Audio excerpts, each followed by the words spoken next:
Boom, boom, boom, boom, boom, boom, boom, boom, boom, boom. Boom, boom, boom, boom, boom, boom, boom.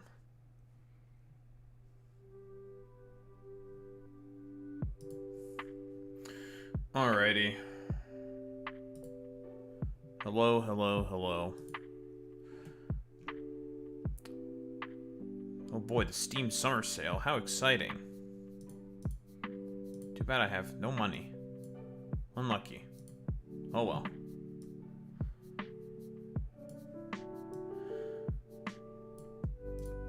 Get this shit out of the way.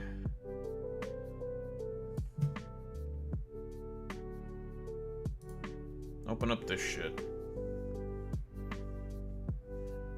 Video game needs to open soon.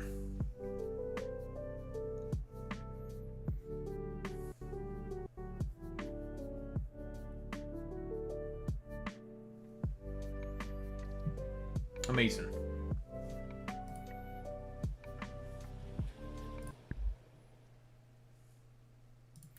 Do do do do do do.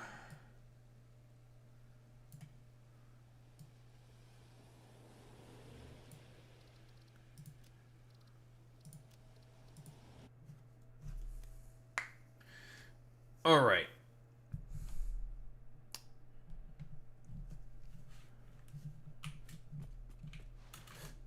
We do be getting right into it, folks.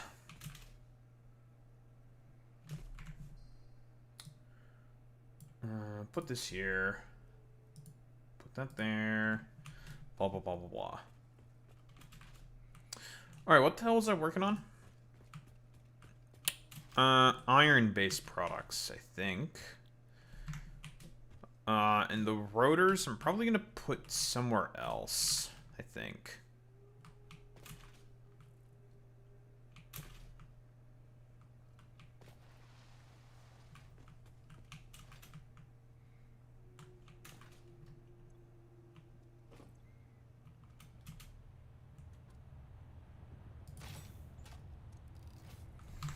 I just wonder, what are the alternate recipes for just iron plates? Let me check those. Iron plate.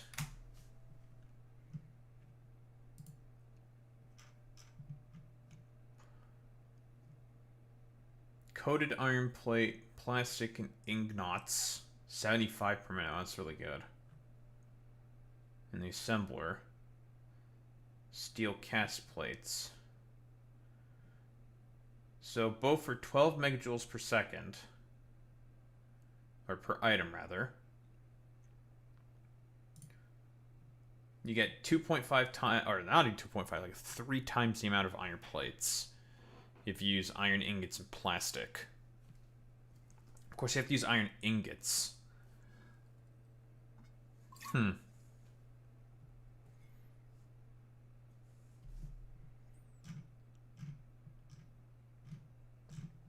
That's, pretty good. You have to make quite a bit of plastic anyways. Okay. Okay. We'll work towards that eventually. For now, we're only stuck with the regular recipe, which is not quite enough for our purposes. Well, we're gonna flip over to that eventually. But this is 360. I only have 200 per minute. Not enough. We need more iron plates.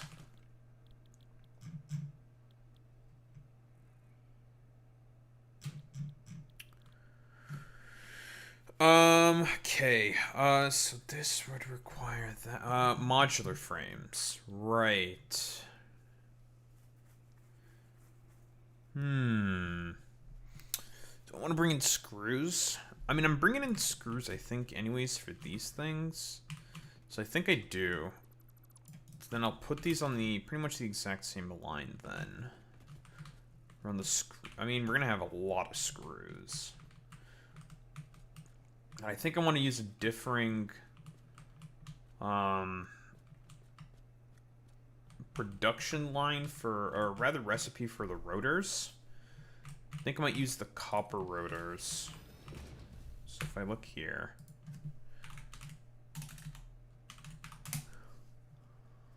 Yeah, I think I want to use this recipe for the steel rotors. It's not as good as the copper rotors. The copper rotors, this is a good, obviously pretty good recipe. The problem is that it needs copper. And the problem with copper is that you have to use a lot of it for copper powder in the late game. And this pretty much only just requires iron and Caterium wire as well.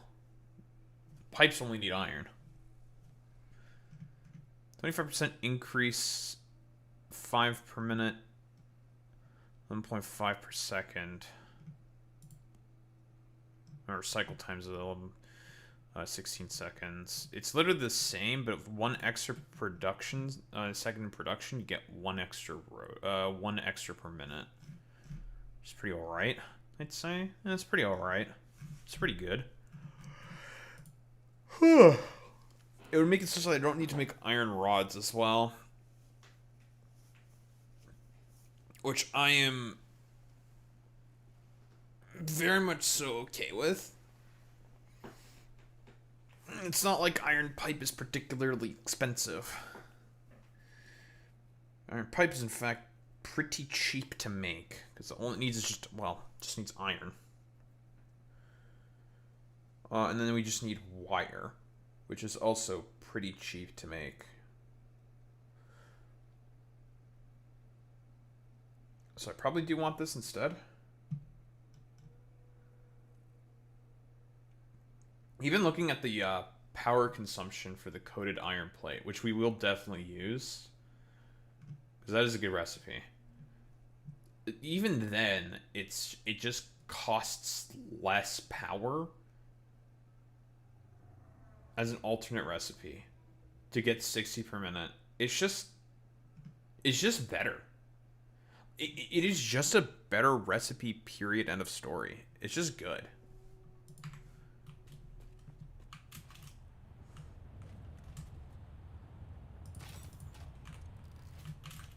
It's just a good damn recipe. Okay, so we're gonna go with the avoid making rods plan.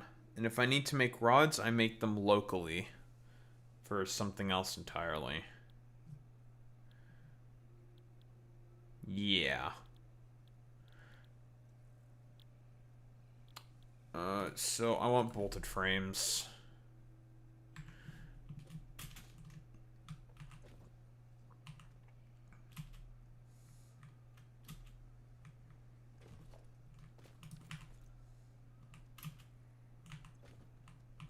The only problem with this is I just don't have the belts for the throughput for the screws necessary.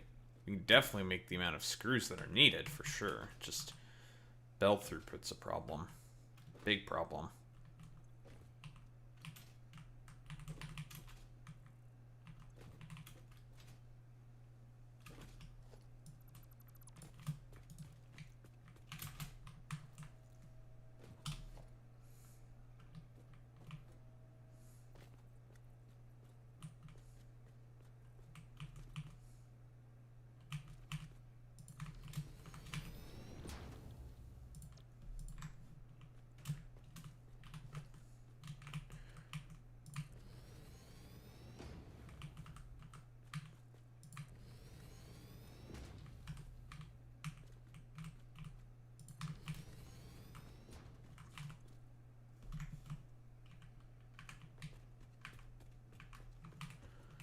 Okay.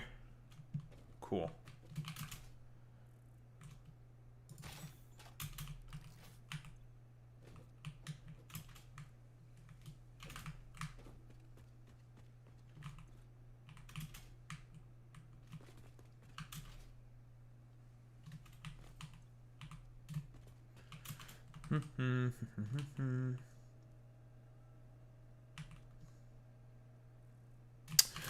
Um.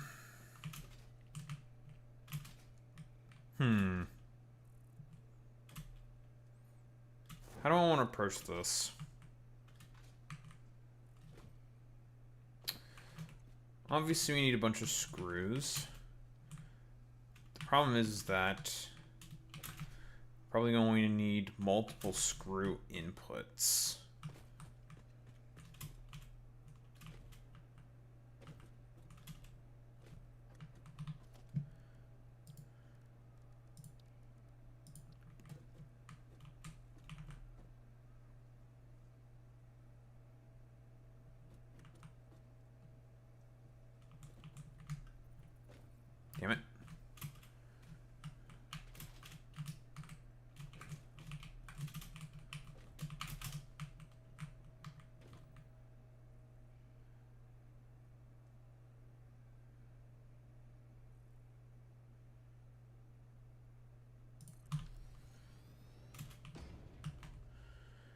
Okay, so the things we need to bring in for this is what? Screws? I think it's just screws. Screws and screws.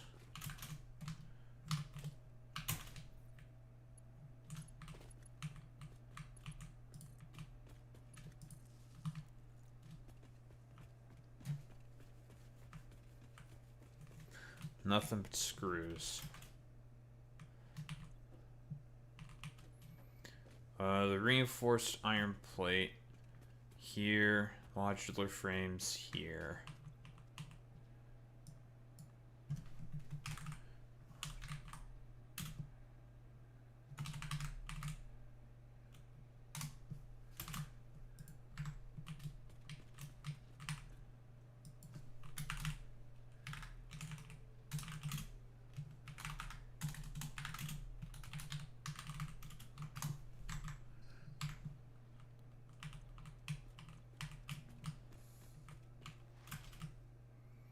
Okay.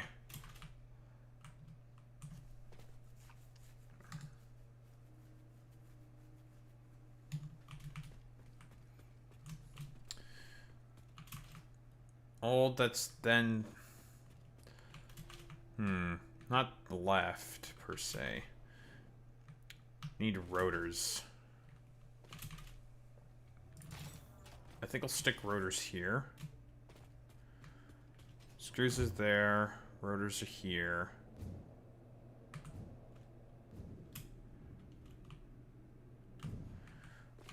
That's encased iron pipe. So I'll stick steel here. Which means steel beams are gonna go there. Okay. Copper sheets are already going. Quick wire is one of the other things we'll need.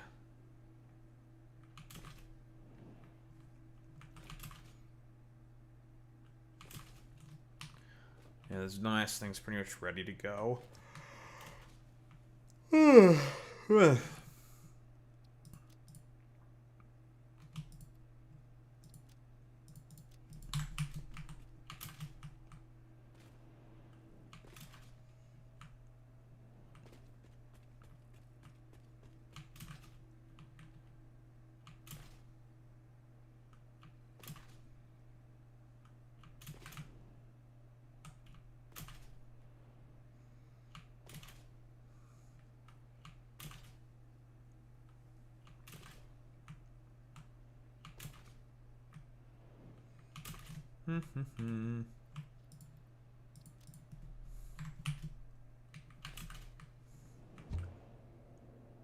What's up, Big Jerry?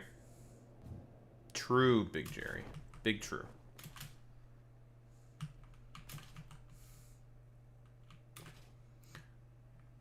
Oh no, we got a fucking Dabubu poster? Oh no.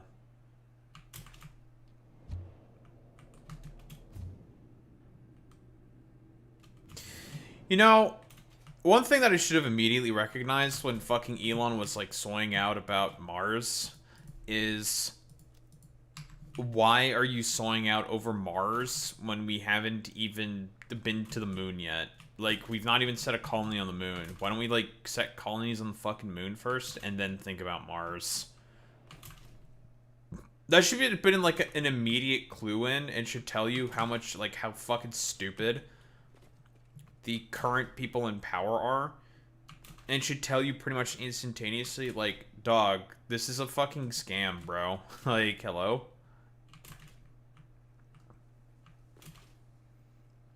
Like, you dumbasses are being duped. Unironically.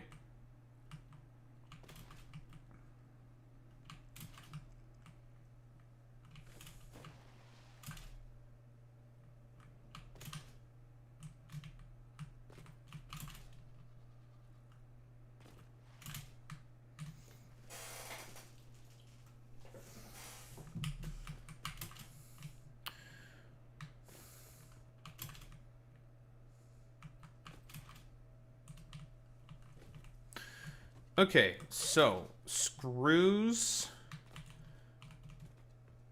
and iron. are the main things we're gonna have to contend with here.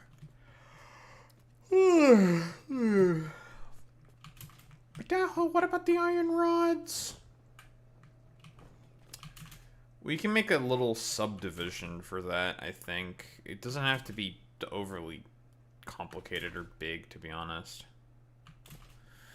You know, just having always with the same old annoying ass conversations with my mom again. It's just annoying. It annoys me. That it is what it is.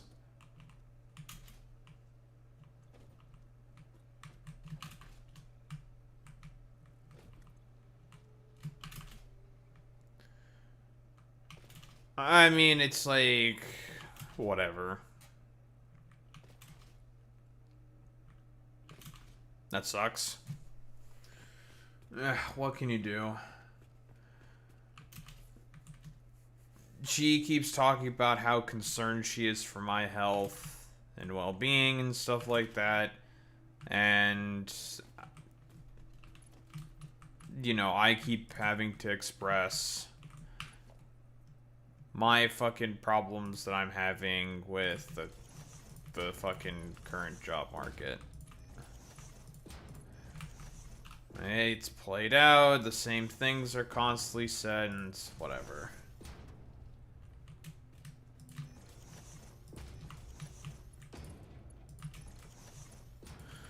Well, our first therapy session is this coming Wednesday, so hopefully that helps clear it up a little bit. She'll finally understand, at the very least, kind of where I'm coming from, I hope. Because she basically thinks that I'm trying to use this as, like, an excuse to not want to go out to find work, or whatever. Because the problem that I have specifically with her is the fact that she is just operating in an incredibly old way of fucking thinking that just doesn't exist anymore. It just doesn't. Like, she keeps telling me, did you walk around to all of the local stores and submit your resume? It's like, I'm like, Mom, that doesn't fucking work anymore. Like, that's just not a thing. Stop suggesting it because it's silly. I'm not saying that because, quote unquote, well, you just don't have the fire within you to get employed. No, I'm saying that because it doesn't function, like, it just doesn't work like that anymore. Like, it's just not a thing. You can't just walk up to some retail store, and say, here's my resume, please fucking hire me. That just doesn't work anymore. How do I know that? I've tried it. It didn't work.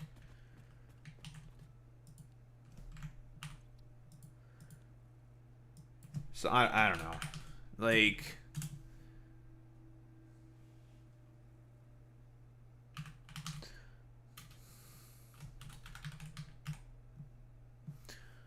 well, the worst part about that sacrificial MILF is even if you do apply to a lot of places, they do not give you a place to email to call for updates. They don't do that.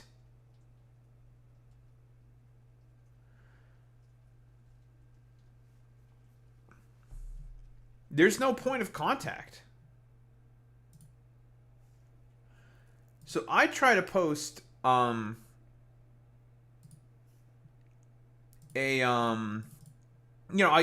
apply for a position or whatever.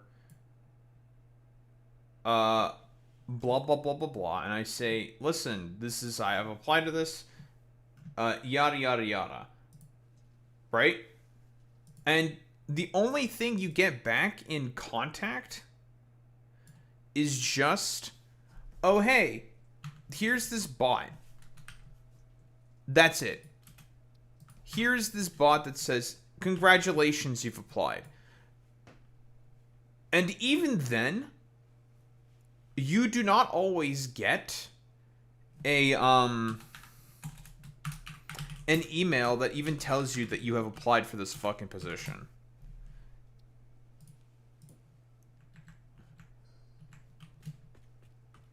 So I try to explain that to her, and then it's just like nothing. It's just not received. She just seemingly doesn't give a shit about it. So I'm just like, okay, can you then blame me for feeling extremely frustrated with you specifically, and with my dad to a certain extent? Can you blame me for feeling extremely frustrated about the fact that you guys keep saying, oh, well, get hired, do what you're supposed to do, blah, blah, blah, blah, blah. It's like, okay, I'm doing all this stuff. I'm trying to do what I can. Could I be doing more? Yeah, sure, I could be doing more. Everyone could be fucking doing more. But it's just like, I just don't understand. Because here's the thing. I've talked about this with my friends. All my IRL friends. From high school, from, people online, to family friends, everything. All of them understood and shared my perspective. And I told her this. I'm like, you are the only one who seemingly just doesn't get it for some fucking reason. And I find it extremely frustrating. And then I said that to her, she got pissed, and then she fucking left. And she's like, I don't want to have this conversation anymore. It's like, well, okay, what, because I'm like, I don't know, spitting the truth or something? Like, what the fuck is this, man?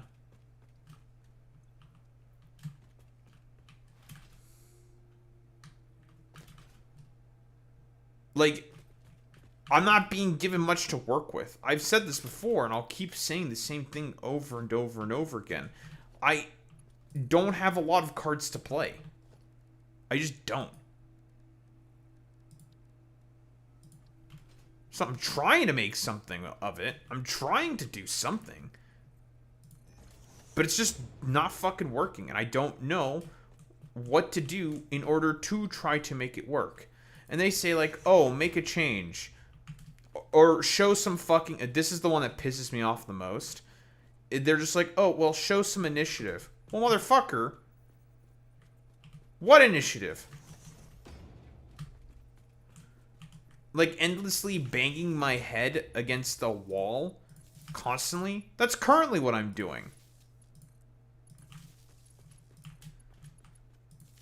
So you expect me to not get fucking frustrated? Of course I'm gonna get frustrated and annoyed.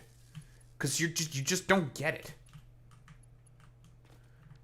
How ridiculously frustrating it all is. It's just, ugh, God. It's the fucking worst.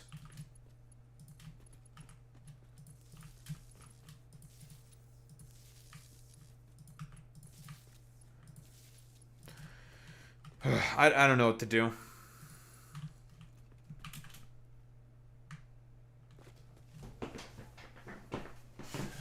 Although, I will be, of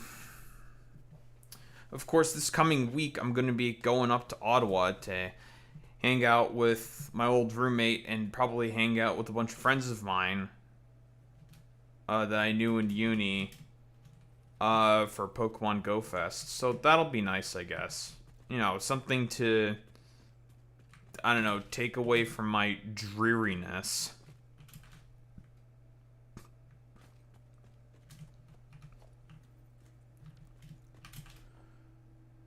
Yeah, I'll try. I'll definitely have a good time with them. I haven't talked with them in a long time, or I haven't seen them rather in a long time. So that'll be good. Of course, I've talked with my fucking old roommate. I still talk with him every now and again. So, yeah. Ugh.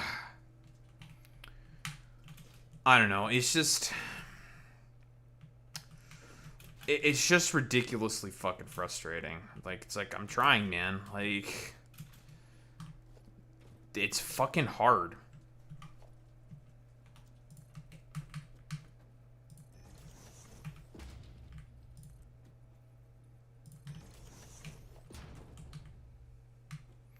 It's hard and I don't know what to do.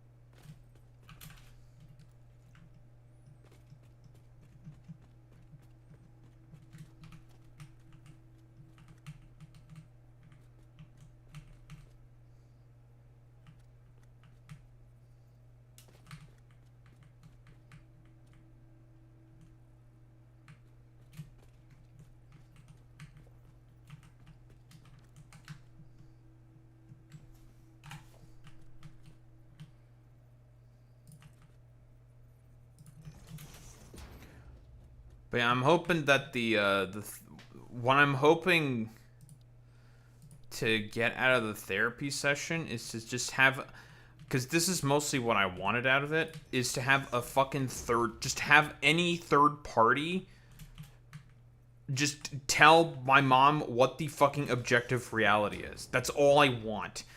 That is the only thing I desire more than fucking anything. That's it. And she thinks that I'm, like, looking to manipulate the fucking therapist onto my side or some shit. That's, like, the narrative she's going with. It's like, no. Like, shit fucking sucks. It's really bad. You just have no idea how fucking bad it is. I want someone else to tell you just how fucking shit it is. Because you're not going to listen to me. You never listen to me.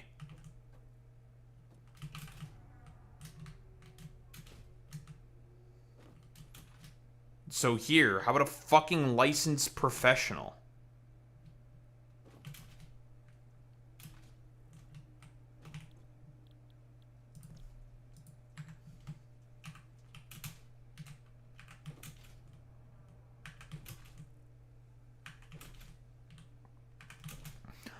Because, you know, my mom constantly likes to talk about how I like to defer blame from everyone else except myself.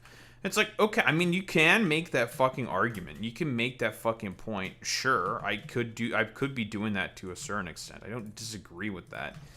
But, like, dog, man, like,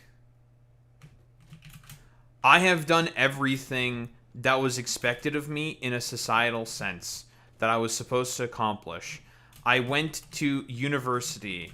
You know, my parents were luckily well off enough that they could pay it all for me. I've talked about having that privilege before. So I don't have any fucking student loan debt. Thank God, because I think I'd be in an even more fucked position than I already am if I had to deal with also fucking student loans.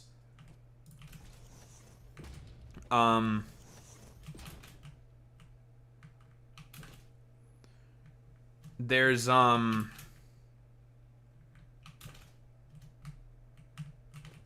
what else was I gonna say? Why did I put these here? I'm not making rotors here. Oh, there's also all the shit that I did in terms of like a standardized like societal sense. I did all of that. I did what was like required of me in a sort of societal sense. It failed me. I have been failed by fucking society. Like, it is what it is. And I'm fucking pissed about that. People need to, like, someone else has to, like, drive that point into her fucking goddamn head. Because it's just... There's extenuating circumstances and problems that she's also dealing with. And this is what I think it is. What I think the reasoning for as to how she fucking thinks. I'm not gonna express that publicly, mostly because that's her wishes. But there's a certain event that happened in her life that she just cannot get over, and has basically shaped her whole fucking worldview. And as a result, because my mom is extremely fucking stubborn. Where do you think I get my stubbornness from? Get that from my mother. But because of her, like, trauma with a particular situation that happened to her in her life, she's just seemingly incapable of engaging in another way of fucking thinking. She just can't do it. So it's just like, okay, how about an unbiased, licensed fucking professional telling you it instead? Because I know that I can't do anything. It doesn't matter what I say or what I do. You don't give a shit.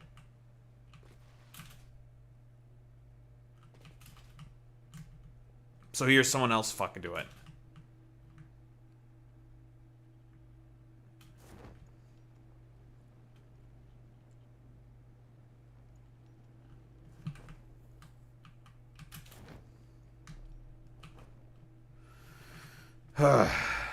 It's just fucking frustrating, man.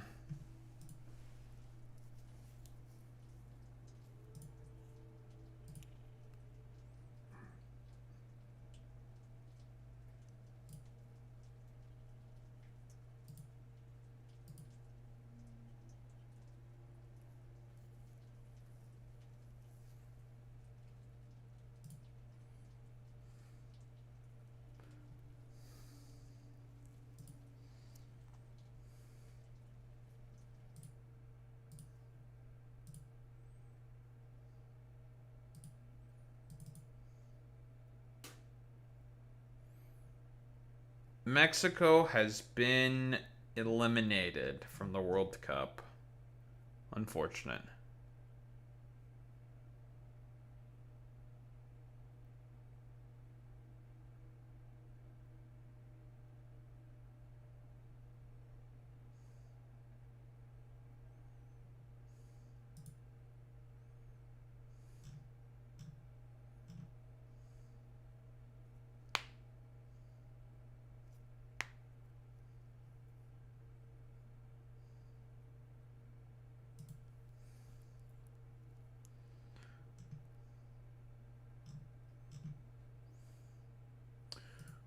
Just looking at iron ingots.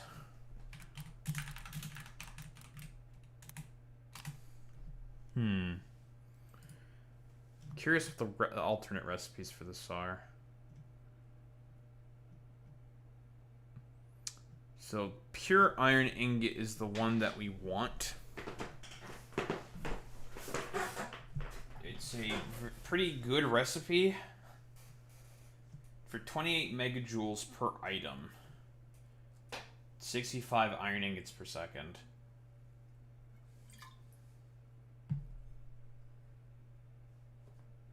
Which is pretty solid. There is the iron alloy ingot as well. Problem with it is that it consumes copper. You use copper for it.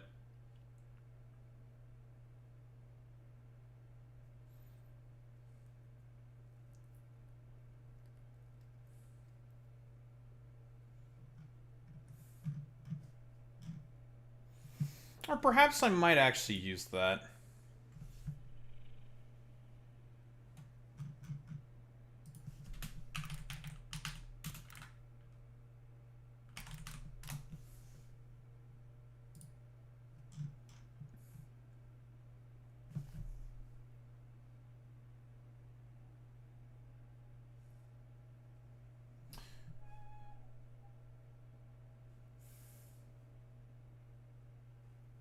I probably will use the copper alloy ingot recipe. What's up, Maya? How's it going, bud?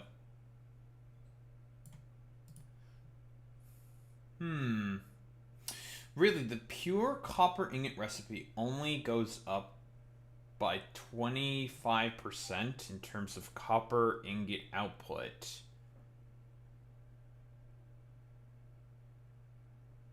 Interesting.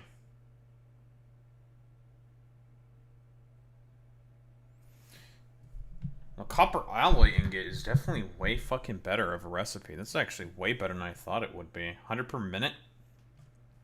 9.6 megajoules per item. So from an increase in terms of 20% of power consumption, I get 3 times, about 3 times the amount of copper ingots. That's really good. But now you have to use foundries. That's like whatever. And you also have to get iron. Iron is essentially free. Like there's no cost to using iron. There's a cost to using copper. Copper is the more expensive of the resources here. Oh, you know what? Actually, yes, I will use this copper alloy ingot recipe. This is a good recipe, actually.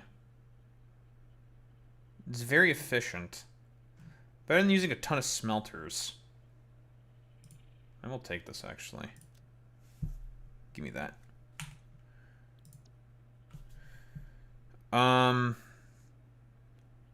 This is still a shit recipe. Steel cast plate. I don't think I'm ever using this.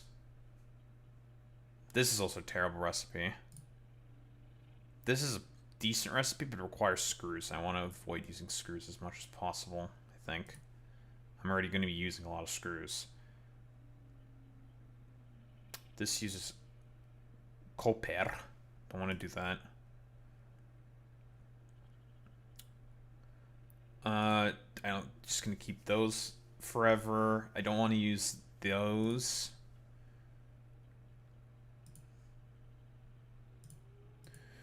I need to hunt down more hard drives, I think. I think I will try to use the iron ingot alloy recipe, I think, actually.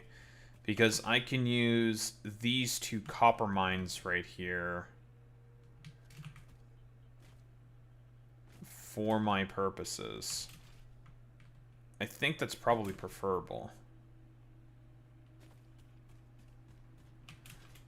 Because those two over there, I just took them up over here, no problem. And there's already iron in this area. Because there's like iron everywhere in this area. Yes, I think that's the preferable set of actions I'd rather take, I think.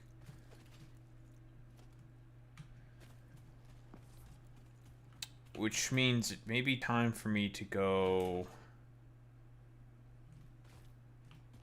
hunting.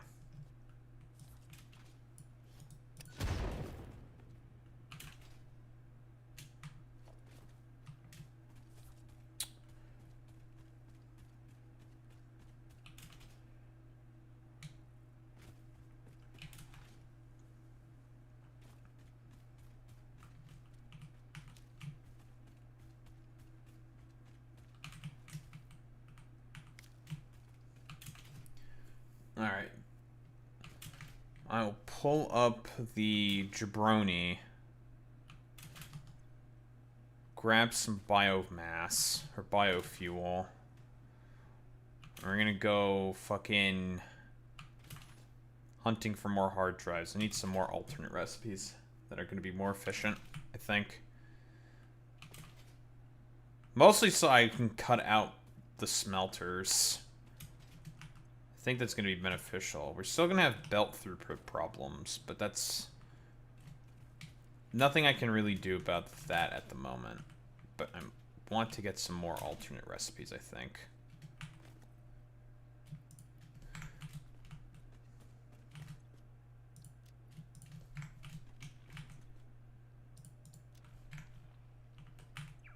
Waff? Oh, they got me a lot of slugs. Waff?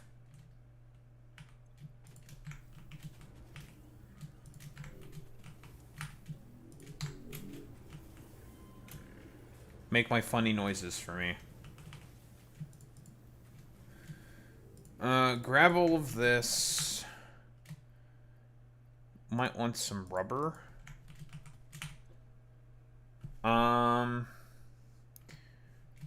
Grab some computers. Probably some plastic would be useful to have. Crystal oscillators would be nice to have, I think, as well. I think I just want to grab a bunch of the various pieces of equipment. I'll need to go grab more explosives, for sure. This is way easier to do once you have dimensional depots, so then you can just grab what you need instantaneously.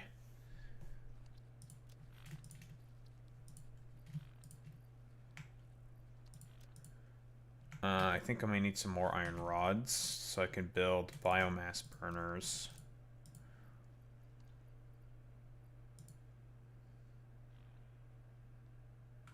Make sure I keep a couple open inventory slots.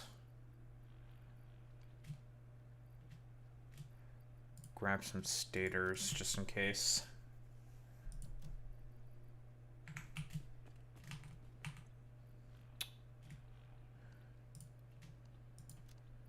Oh, that's too many computers.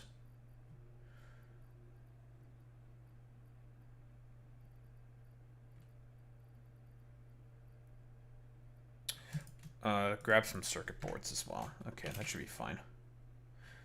There was one I could not open because I didn't have any circuit boards. Okay.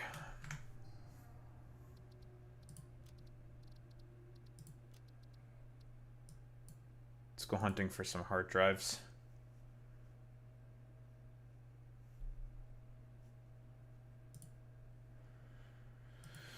Oh, you would love the cringe now, wouldn't you there, Sacrificial MILF? Wouldn't you?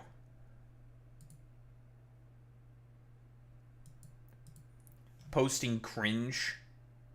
Pepe, why are you gay? You are gay. You are gay. Oh no, there's a fucking hole in my sock. Oh, I like these socks because they're very big and comfy socks. That's cringe.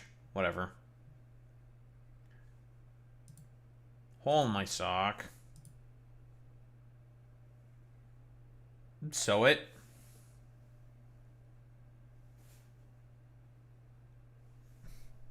The hole just got really big.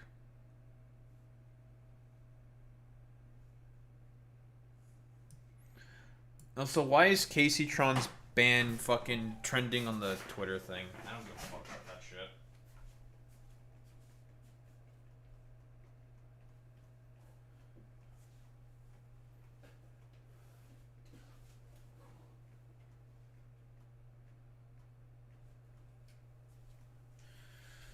Go gadget blue sock. Because it just got bigger. Just did. Thrown out. It's already gone. Sacrificial MILF. The sock is gone.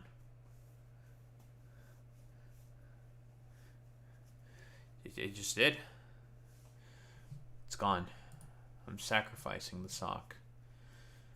There will be no sock. There will be no buskin of my socks.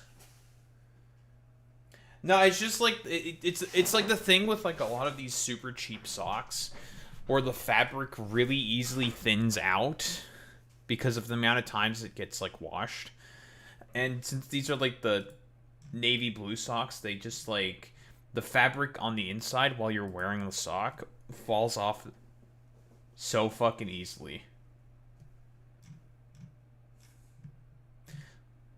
It falls off so fucking goddamn easily and shit. It's annoying.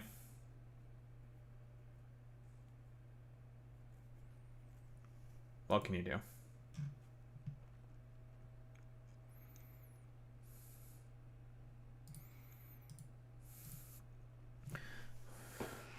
Yes, I would love to also be like, yeah, I'm also a reuse person. I don't like recycling is not great. My family is very wasteful. My mother is very wasteful. She doesn't give a fuck. She'll just waste shit all the time. She doesn't care. Like she thinks I'm like a hoarder because I think reusing a lot of stuff and not just instantaneously throwing everything into the trash is a bad thing. It's like, well, you just do that because you're a hoarder. I'm like, no, I just think, like, generally speaking, we live in a very consumerist culture that incentivizes constant fucking waste, and we should strive to try to use less or reuse more. Like, it's the 3 R's, right? It's recycle, reduce, reuse. If we want to actually combat, say, global warming, not that I think this is like a perfect solution, it's a very individualist solution, which is again part of the fucking propaganda, but whatever, that's a differing story. I do think that reducing the amount of products that we constantly use is a good thing. There is a point that is being made there.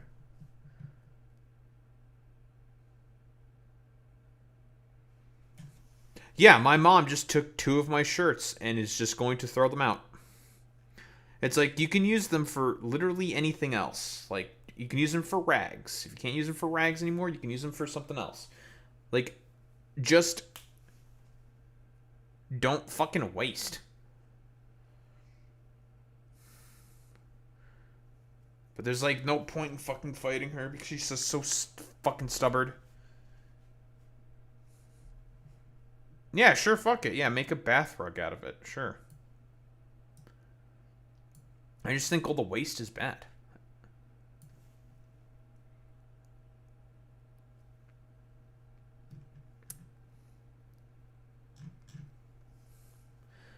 I think waste is kind of cringe. That's just, you know,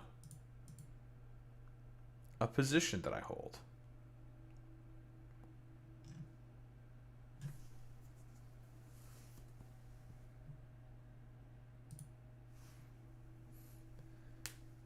Oh, fuck. Well, it's crocheted plastic bags into a basket for my face stuffs in my bathroom.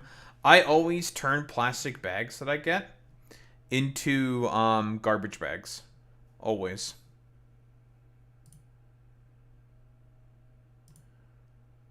Anywho. Let's grab what I'm looking for. Okay, this. Trump's 4th of July speech.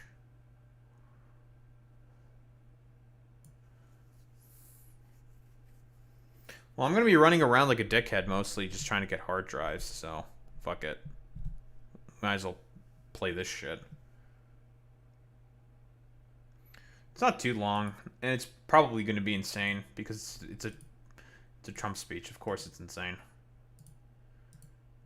Anywho, let's get started with this.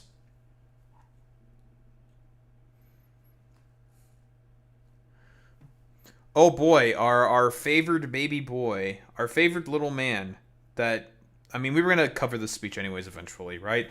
I just didn't do it on the day of. So, we all know that the speech that Trump was going to have during America's 250th anniversary, sure, got delayed because there was a storm happening right around the dumbass fair that he was holding, which was a complete shit show. But yeah, just a complete fucking shit show, basically. And from what I understand from some of the clips, obviously it was about as, you know, insane. So, I don't know. We're going to go over it. He's probably going to lie a lot. Blah, blah, blah, blah, blah. I don't know if I really have to dispel all the constant lies. There's no point. There's so many of them. I'll probably make, like, little blurbs here and there. Mostly because I can't fucking help myself. Anywho, what's this? Now, ladies and gentlemen, please welcome the 45th and 47th President of the United States of America, President Donald J. Trump. Wait, who the fuck was that initial jabroni? That guy looked fucking weird to me, man.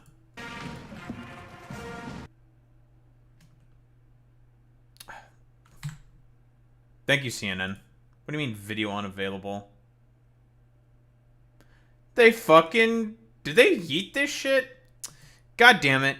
Son of a bitch. Gotta find another fucking version of it.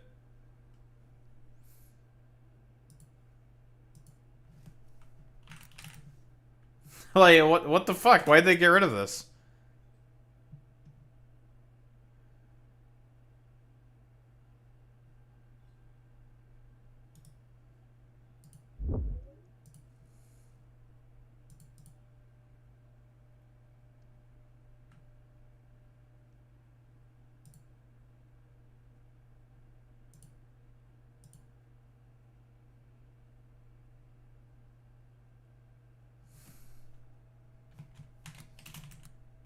The entire celebration had already been planned and booked with a $25 million budget, but Trump trashed everything, extracted the budget, and left $10 million behind.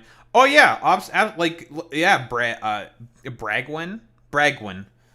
Yeah, we know that this has been a whole fucking complete scam from the beginning for Trump.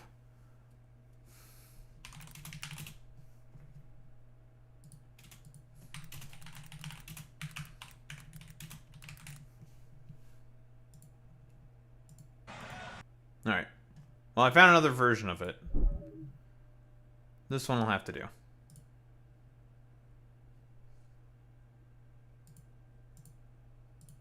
Listen, there's always the magic of editing. Yeah, it is weird. I don't know why CNN's version is just not available or something. I don't get it. It's weird. I'm not sure. Also, Trump White House deleted all the videos and photos of the fair because crowd sizes were so small it made Trump mad. I believe also Vanilla Ice canceled on the concert because the ticket sales were just non-existent.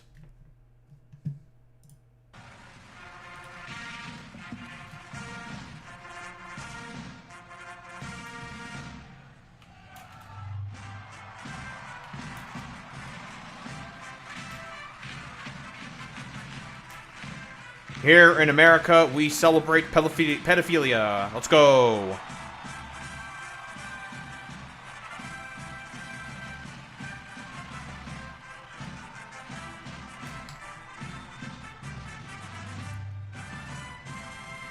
Okay, he starts away from the fucking gaudiness, but whatever. Okay, he probably thought, let's be honest here, Bragg, because you're not wrong, right? I mean, I don't know much about Vanilla Ice besides, you know, Ice Ice Baby or whatever. He had that one-hit wonder song. Maybe he's just like a complete fucking dumbass or something. I have no fucking idea. Yes, I did mention that before in the previous video, Sacrificial MILF. But yeah, the fact that he was like watching himself on Fox News, and he was caught watching himself on Fox News, being like, "Oh wow, look, that's me on Fox News, guys. Whoa, everyone say hi. Whoa, crazy. Look at me. I'm so important and so heckin' based and epic and pog-pilled." And it's just like, Jesus Christ, bro. That bit was very, very funny.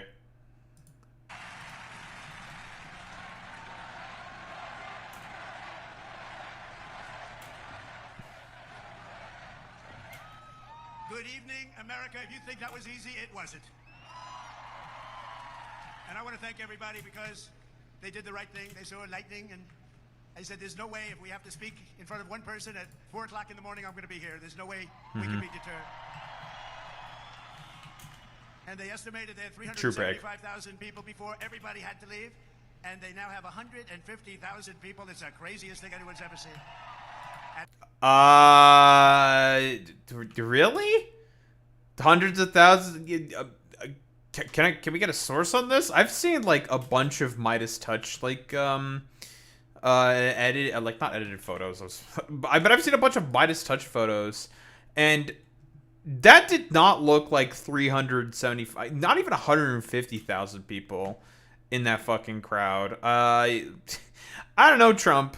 You might want to fucking check your numbers there, buddy. Like, I think you might be off by probably a couple tens of thousands. At least. And I want to just thank you, and I feel so badly about some people. They left it, they couldn't get back. But, they can't get back in, folks. And we have a very special country. Thank you very much. Special country. Tonight we come together for one of the most joyous and glorious milestones of all time, people. And you know what that is, 250, the 250th anniversary. And I do have to say this. One of my brilliant people backstage said, "Don't worry about it, sir. We can do it maybe next week." I said, "It doesn't work next week. This is the big day. We want July 4th. We're not looking for July something else. Because this is the 250th anniversary of the Declaration of Independence. Nothing like it. Something that I fuck over constantly. For 2.5 centuries, our American Republic has stood as the crowning achievement of human history. This country is the home of freedom. This is the land of liberty. And this is a flag that's the banner of the most extraordinary, most exceptional, most incredible nation ever to exist on the face of the earth. And we're doing better now than we've ever done before. Oh, really? I'm pretty sure all of the objective metrics would beg to fucking differ. Job growth is fucking terrible. Although, like, apparently there have been some decent jobs numbers, mostly because of, like, extenuating circumstances. But apparently that's been, like, kind of okay in some cases for the Trump administration recently. But that doesn't change the fact that the war in Iran is still essentially going on. Well, kind of. Kind of.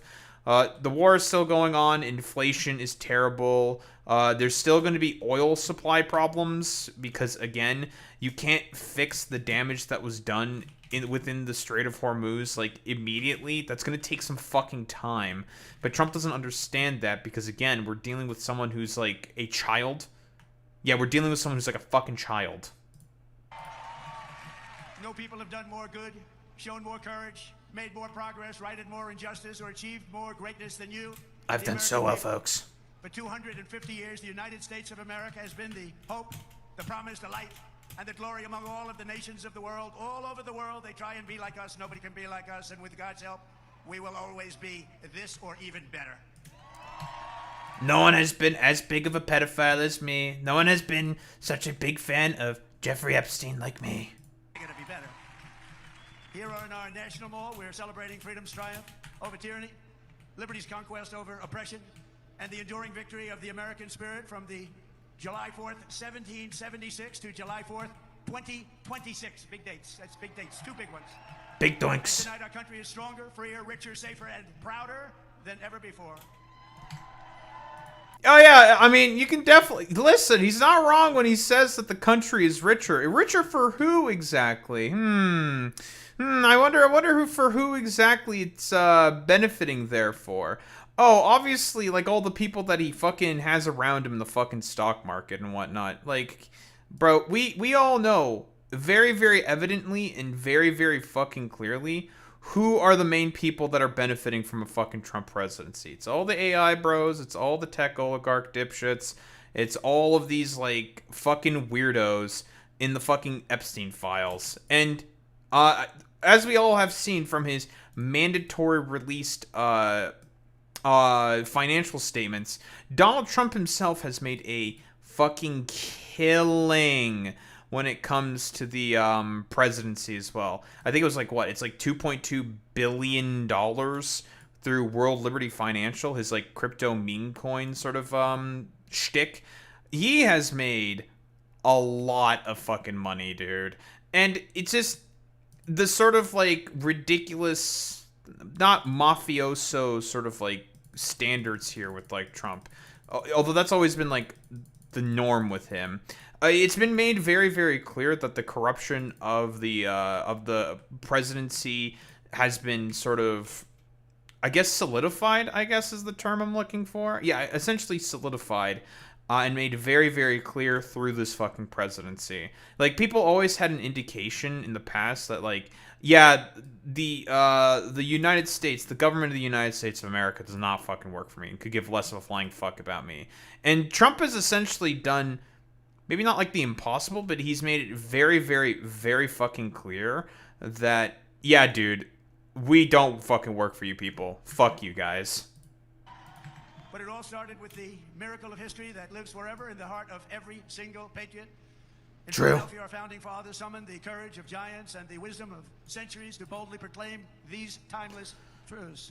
They declared that all men are created equal. Really, all men are created equal, yet you have ICE constantly going around, just like randomly fucking rounding people up. Really, all men are created equal. Yeah, sure, I'll believe it when I fucking see it there, Bubby. I'll believe it when I fucking see it. They are endowed with sacred, unalienable rights by the hand of our Creator. And that among these are life, liberty, and the pursuit of happiness. In signing their names to the roster of freedom, those 56 patriots put everything at risk, stepped onto the stage of destiny, and seized a victory for the ages, and that's what it was. And this is 1776. This is something very special. This is bigger than if we didn't have the lightning blaring. We had lightning blaring, but this is bigger. Little more inconvenient, but it's bigger. I think in its own way, it's more beautiful. From the beginning, we were a nation that... Is he talking about the dumbass fucking storms that are basically happening right now? Yeah, I guess that's what he's talking about specifically. Live by the motto. My brother is deeply MAGA and still thinks the few thousand he made trading a few stocks while the initial tariffs sent the market into turmoil was for him benefiting. Well, here's the thing with that, Bragwen. Because we're dealing with people who are MAGA, right? MAGA fucking chuds and weirdos, like, basically perceive anything that goes into their slight fucking benefit as like a massive fucking win for themselves, because we're dealing with a collection of extremely, extremely selfish people. That's just a fact. You know, no offense to your fucking brother, right? Like, here's the fucking thing with these people, right? They are incredibly, incredibly selfish and self-centered people. And that's not 100% their fault. There's a lot of complicated socioeconomic factors for as to why that is the case. It's one of those things where it's just like, yeah, the reason why a lot of these people are like this in terms of their, I was going to say self-indulgence, not self-indulgence, but in terms of their selfishness. The reason why a lot of these people are like this is because broader collectivism and sort of like the popular will of the good is a concept that is dead, broadly speaking, within America.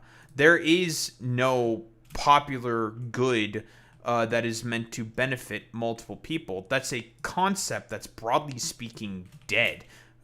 Mostly because of America itself. And in reality, like, because of all of the McCarthyite propaganda that has essentially been cemented throughout the ages and throughout time and whatnot, it's been made very, very clear that these people, a lot of like the MAGA supporters and whatnot, yada yada yada, this sort of idea behind all the selfishness with these guys, it's only become like more and more fucking solidified, which is just unfucking fortunate. Because again, like, humanity didn't become the masters of the planet through selfish action. It was through through community, through people coming together in order to form societies. Though that's the main reasoning for as to why humanity is as successful as it is, because we are social fucking creatures and we are capable of coming to like conclusions and positions on our fucking own. It's not because of selfishness, it's because of selflessness why we are here. All the offense the asshole told me to my face that he didn't want to help disabled people like me with his taxes because he couldn't spend that money. He wanted to get an SSDI for himself. Like, again, like, it's the thing that I mentioned earlier. It's decades upon decades of McCarthyite propaganda and all the individualization rhetoric that was essentially cemented through the American dream, which was, well, always a bit of a farce. Victory or death, and live free or die. 1 out of every 100 Americans gave their lives in the fight for independence. To remind us of who these heroes were and what they gave us, we are honored to have here tonight in the heart of our nation's capital one of the very first American flags ever to exist. Dating back to 1777. 1776. It bears the 13 stars and 13 stripes of the 13 states that declared independence on the 4th of July. Cool. There it is. This was the flag. That's the flag, guys. At Saratoga. And these are the real deals, too. These are the real flags. These are flags that have seen a lot. These were the stars and stripes that flew triumphant when the British waved the white flag of surrender at Yorktown. That was a big surrender. Nobody thought that was possible. No one thought the surrender at Yorktown could have been possible, folks. They were telling me, folks, that was impossible, that could not be a thing. Like, no one knew how that would exactly happen. It was a fantastic surrender there by the British. They had no idea what was coming to them, folks. They had no idea. And that was the beginning. Ever since, the entire world has been on notice that Americans will never let anyone take our freedom away. Won't happen. And all these talks from the communists, they haven't got a chance. Not even a chance. We don't want communists in our country. What communists? As Slavoj Žižek once said in his debate against Jordan B. Peterson, "Where are the communists? Where are they? I don't know where they are." Okay, I paraphrase it a little bit there. He just said we all know the fucking meme with that dumbass fucking debate where Jordan Peterson made himself look as ridiculous as possible in the debate against Slavoj Žižek, thinking that he could be prepared to debate a fucking communist, a Marxist philosopher, only by reading the fucking manifesto.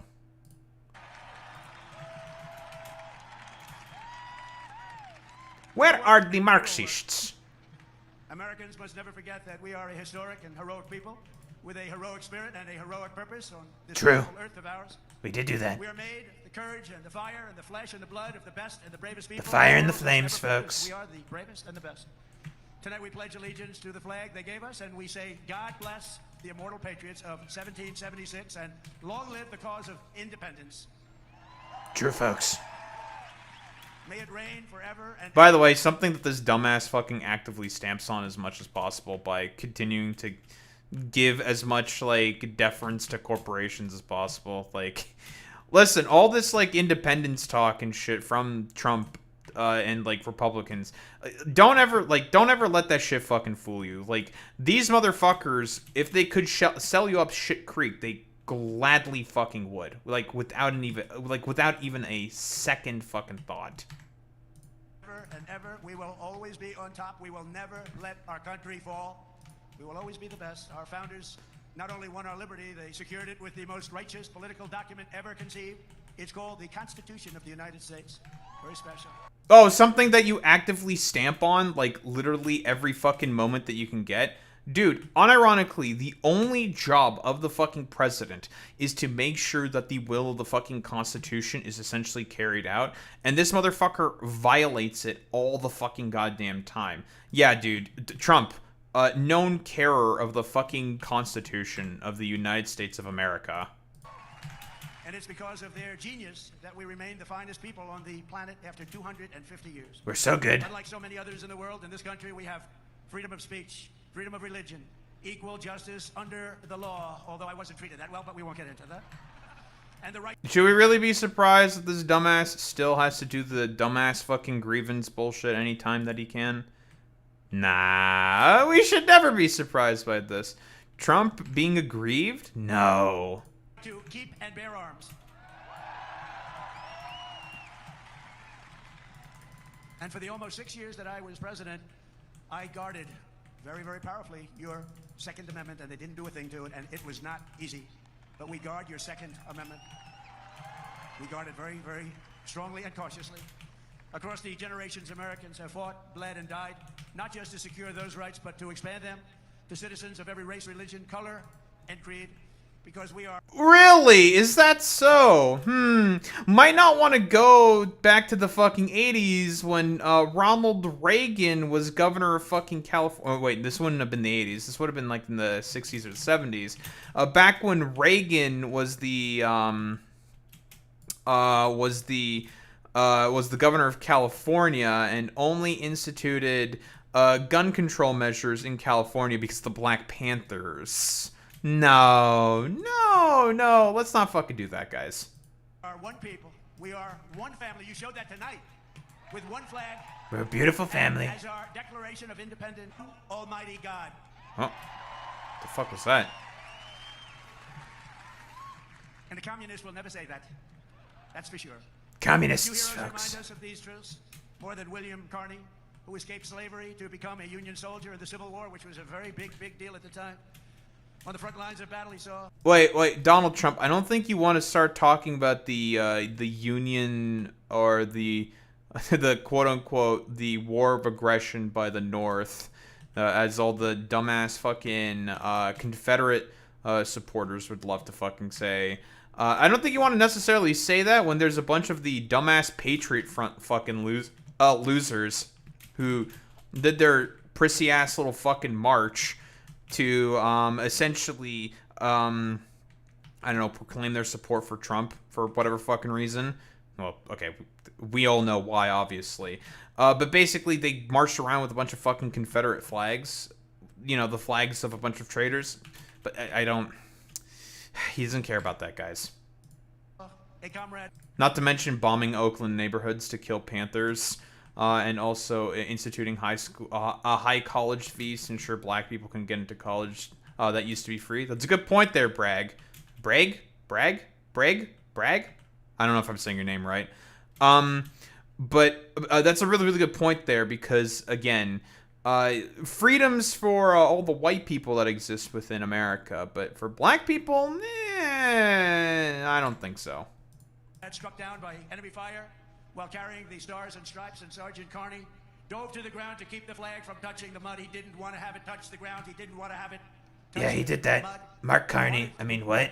Not Mark He raised it Carney. high above Not that the field guy. and was shot 4 times. They thought he was gone, but he kept moving forward. He loved our country. He loved our flag. Before he returned to camp and announced, "Boys, the old flag never touched the ground." And he became the first African American to receive the Congressional Medal of Honor. He got the Congressional Medal of Honor. Okay, gotcha. Bragwin. And he was some man. He'd written stories about him. He was something special.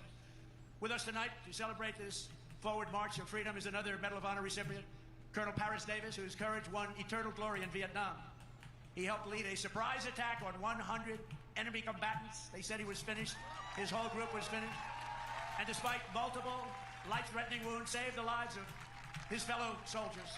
And this evening he stands to salute the only flag of its kind, the one that was draped over the casket of President Abraham Lincoln in Independence Hall. Thank you very much. Great. You did such a good job, folks.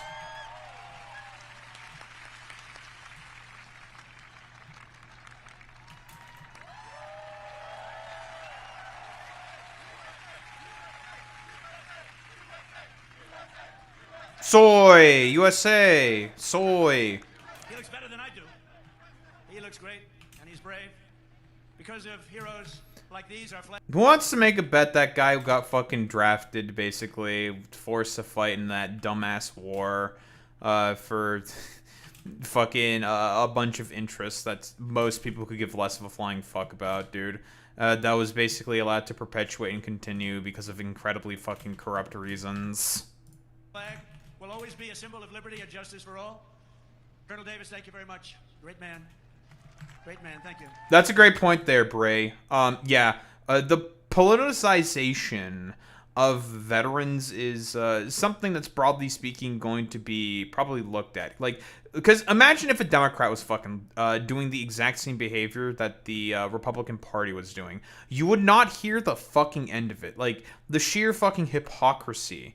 Looking at you, Rev says Desu, that's I actually use the term hypocrisy correctly. The sheer hypocrisy that the Trump administration, Republicans, have with veterans is incredible to me. Especially considering the fact that these motherfuckers are the ones who constantly, in every single, like, budgetary fight and fucking proposal, these dudes are the main ones that take away veterans' fucking benefits. Like, it's just... it's just fucking insidious, man. Americans expanded the blessings of freedom, and we have never stopped expanding our ambitions and our dreams. We had the American dream. We never had the American dream, however, like we have it right now. The American dream is back. Very strong. Beautiful. You know, to get into our military... Really? The American dream is back. Home ownership is, like, impossible for most young people. Jobs are basically, like, non-fucking existent for fucking young people. Like, it's the job market is fucking god-awful within the United States and the broader fucking West. Yet, motherfuckers like this will actually say, like, it's really good. Because here's the thing specifically with Trump. The only thing Trump cares about is high fucking stock numbers, right? He thinks that stock numbers are directly correlative with a successful fucking economy, when that is obviously, like, anyone with half a brain can recognize that's fucking stupid, bro. Like, what the fuck are you talking about? No, the fuck it's not. That's not the indicator of a successful fucking economy. Well... let's be more technical here. It is actually an indication of a successful economy for a certain subset of fucking people. The fucking rich, of course, which Donald Trump has made it extremely fucking clear that's who he truly fucking serves when he talks about and likes to, I don't know, bloviate constantly about his economic fucking successes. Like, it's just... fucking pretty shitty, to be honest. Military now is tough. 2 years ago, we couldn't fill a job, and now it's overflowing. We have so many setting records. We're setting records. It's actually hard to get in. That includes our great police forces and our firemen. They couldn't hire anybody. Nobody wanted to do it. Now it's hard to get those positions, but it's really hard to get into our military because people respect and love our country again. Why do I have a feeling that's not the reason why people are not getting into the military? I think most people are just not going into the military because, like, what's really the point of going into the military, to be honest? Like, why would people want to go into the fucking military right now? Especially since most people don't feel particularly patriotic at the moment, given the actions that Trump is doing with the fucking presidency. Like, why would most people feel patriotic? Like, what is the reasoning? And here's the thing, like, part of the reasoning for as to why that's the case is because of just how fucking, well, terrible Trump has been running the fucking country. Like, most people are dissatisfied. Like, he's at, I believe, like, 30% fucking approval overall. Like, this is a historic low for the fucking presidency. 30 fucking percent. That's fucking awful, man. And it's all because of just the dog shit fucking policies that this guy has been constantly fucking adopting. Which, I mean, you know, we can do the whole thing of, like, you know, get your fucking Fell for It Again awards and shit like that. But, I mean, this doesn't come out of fucking nowhere, man. There's a very, very complicated set of reasonings for as to why we have gotten ourselves into the position that we find ourselves in. It's because people are fucking desperate, and the Democrats certainly aren't addressing any of the fucking issues that the American people are having, not adequately at the very least. So we shouldn't be really surprised whatsoever that we currently find ourselves in the juncture of, yeah, everything is kind of shit right now. It sucks. And it's just like, brother, like, we're so desperate to have, like, any form of improvement to our baseline fucking material needs that we're willing to just, like, be as desperate as possible to try to have some form of fucking material change. And we shouldn't be really surprised that it is the case that people have been only getting more and more desperate, especially with Trump in power right now, who's materially making everything about as terrible as possible. Okay, I have to make sure I don't die, because there's a lot of very high-level fucking enemies in this area. Like these assholes. Ow. Alright, well, you fell off. L plus ratio plus you fell off. Ow! Asshole.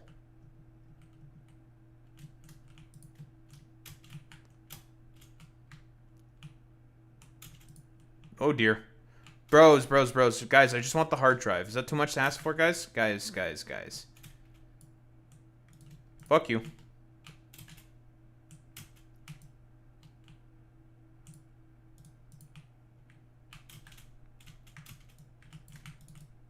Oh, this is way easier to do with a fucking jetpack. But I am working with a parachute and movement tech. Whoa!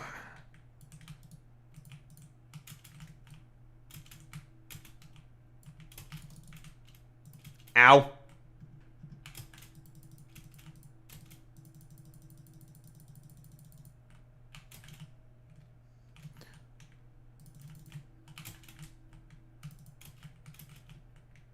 Ow, asshole.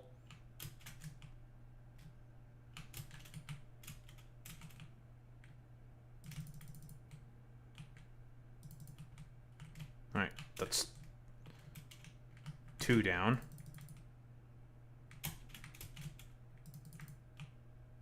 Alright, that's all of them down. Jesus Christ. That was, spooky. To being the world's strongest and most powerful nation was no accident of history. We rebuilt our military in my first term. We used it a little bit in our, actually I should say third term, but I won't do that because I don't want any controversy. But we use it, and we've had tremendous success. You look at Venezuela, you look at Iran, we wiped it out. Wiped out their military. Nah, did you wipe out the Iranian military? I mean, listen, besides the fact that he's, still salty about fucking 2020. Shouldn't be really surprised by that whatsoever. Trump is a extremely petty, narcissistic little fucking crybaby. Should we really be surprised that he's saying that he managed to defeat Iran? From what I understand, you are the one... Also, technically speaking, Iran's not defeated, and also, technically speaking, the Memorandum of Understanding has been fucking violated at this point in time by Israel. So, in reality, America is still at war with Iran. Like, strikes have been fucking happening again. So, you know, just to get all the fucking technicalities away, you know, Trump is actually fucking lying about the stuff that he's saying about Iran. Whoa, shocker, I know. Who would have thought that Trump likes to lie? Crazy, I know.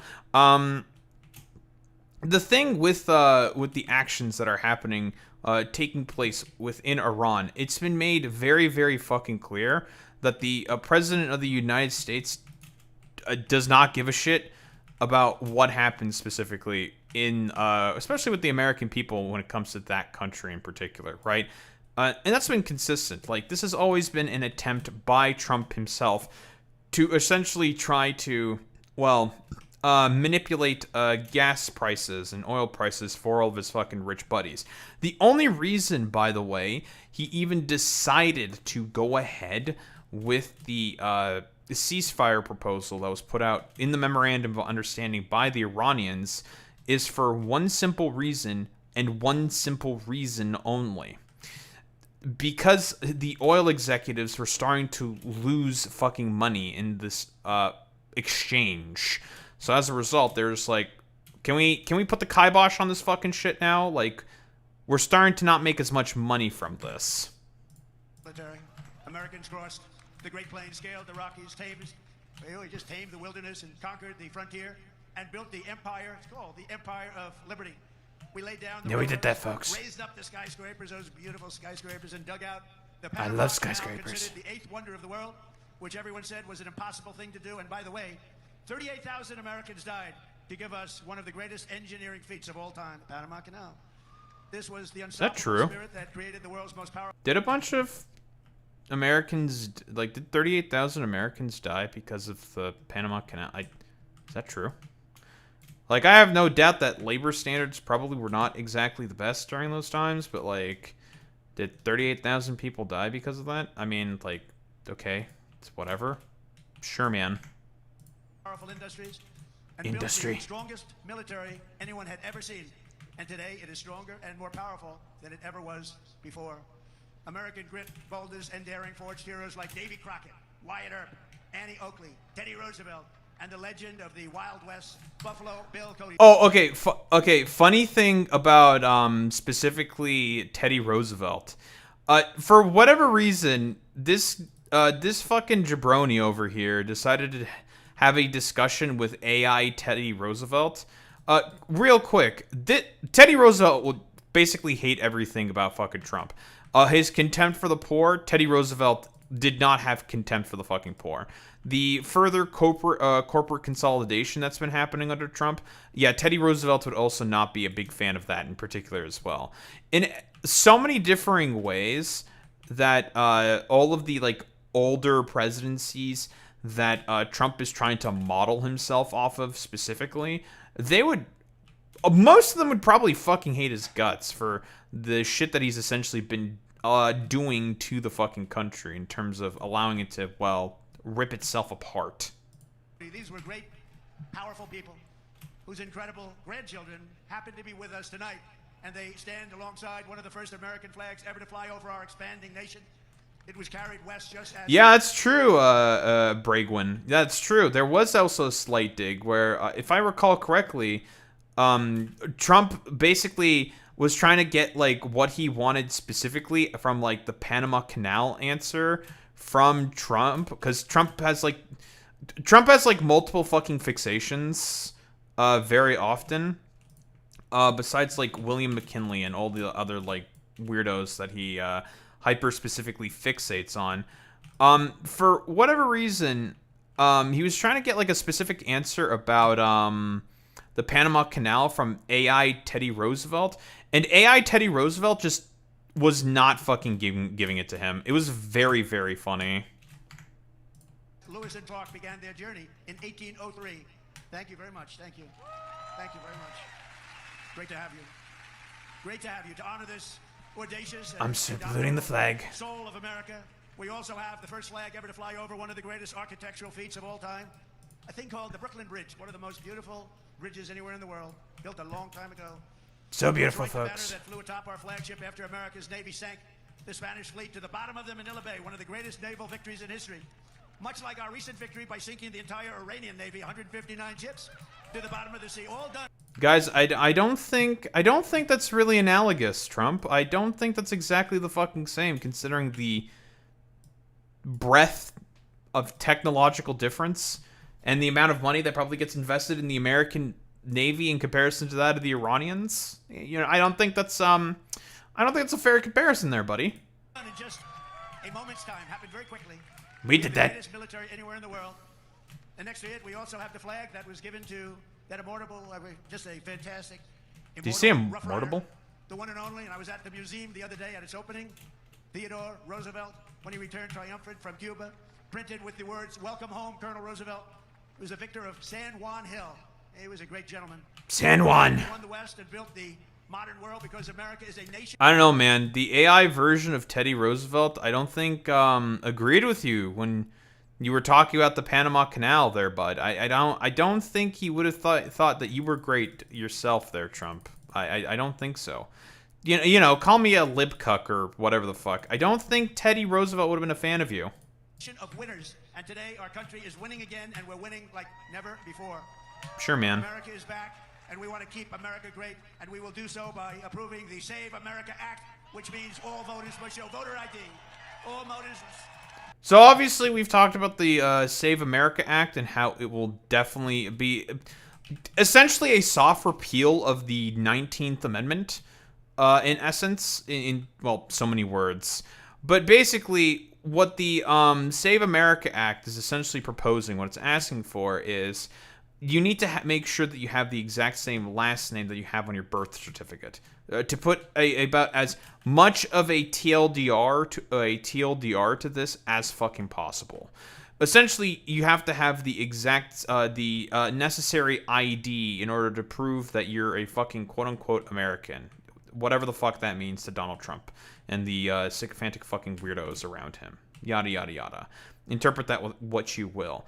But the problem is that the only way to be able to have the exact standards that the Trump administration is looking for is by having your fucking birth certificate or your passport on you.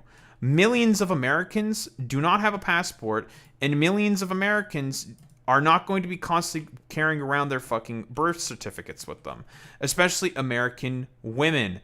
This is slated to affect, I think, like, the stats on this were about 70 million fucking women could potentially lose their ability to vote because of the Save America Act. Because guess what? That's how many women who have taken the last names of their fucking spouses, which the Save America Act would disrupt. All voters must provide a little thing called proof of citizenship. And there will be no mail-in ballots except for illness, disability, military deployment, or travel. Well, apparently the Supreme Court fucking disagrees with you there, Trump. Uh-oh, poor Bubby. Yeah, they literally just voted on a provision, especially pertaining to mail-in fucking ballots, saying that, yeah, if you send in a mail-in ballot the same day of, or rather, if mail-in ballots come in later, guess what? They still fucking count to voter counts. So, swing and a fucking miss. Also makes it so that married women who change their last names after getting married won't have names matching their birth certificates. It's a poll tax for married women. You're 1,000% on the money there, Bragwin. Yeah, it is, like, in so many words, it is just basically a fucking poll tax for American fucking women. For married women, specifically. Because, again, as all these, like... I forget the name of, like, Pete Heggs' fucking pastor. But Pete Heggs' pastor, fucking weirdo, has made it very clear that the only people who should be able to vote in a house is the man of the fucking house, right? And as we all know, a lot of conservative ideation and thought and belief is very much so in line with that of incel fucking thought. Very, very much so. And we all know... Doug Wilson, thank you. I'm really bad with names. I always forget names. But that fucking dude, in a very large part of the victory that Trump had this time in 2024 was very much so in line with a lot of fucking inceldom. Lots of fucking goddamn incels. And the misogyny was something that helped propel Trump into fucking victory this time in 2024. That's just a fact. And you won't have cheating on the elections anymore. It's very simple. Together, we are also reasserting that 2020 was regarded as the most secure election in America. Well, one of the most secure elections within American history. And by the way, all the double ballots that did happen, because there were some instances, a few instances of multiple ballots being submitted in the 2020 election. You want to know who mostly did that shit? It was Trump supporters. that American strength and power is not something to be ashamed of. It is something that we are very, very proud of. We're so proud. This country has been the greatest force for peace and justice on earth. In the last century, we defeated tyrants, demolished evil, and saved freedom again and again and again. And here I am spitting on it. Was 19 years old when he survived the Japanese attack on Pearl Harbor. After enemy planes sank ships like the USS Arizona, he resolved that he would help America strike back and win. He wanted them to strike back and win. I want America to win. 29s in the Pacific. Ken fought from the first day to the very last. He was in the war right from the first day And he went to the last day and all the way to the enemy's unconditional surrender. We got an unconditional surrender. He was there. Yeah, we did that. At 104 years old. And He saw Emperor Hirohito sign the fucking treaty. And he is saluting the flag that went down with the Arizona at Pearl Harbor, but was raised back up with the help of some unbelievable American patriots. It's a symbol of American defiance, please.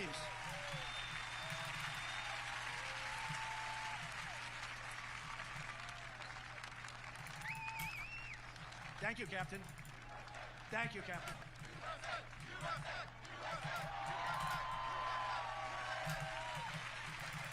Great job. Thank you very much.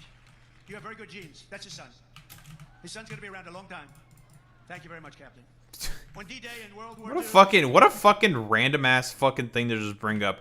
Your genes, they're so good. Your son has great genes because you also have great genes because you were in World War II. Very cool. Which I find it very funny how like Trump constantly like brings out veterans as props, yet he actively like shits on veterans at any point in time. Like, he hates POWs, even though he himself is a fucking draft dodger. He'll, like, talk shit on a bunch of, like, Gold Star fucking families and veterans. Like, the supposed greatest amongst American war heroes and war fighters and whatnot. This motherfucker will, like, constantly trash on them all the time. Like, Trump in reality has zero fucking respect for the military or zero respect for, well, really much of anything around him. He just uses them as, like, pawns. It's all politics for this guy, this fucking jabroni over here. It always has been. Navy Lieutenant Arthur Rose commanded 36 landing craft as part of the largest naval armada in history. Recalling that sight, he wrote home to his parents, "What a country we are." So good. 107 years old.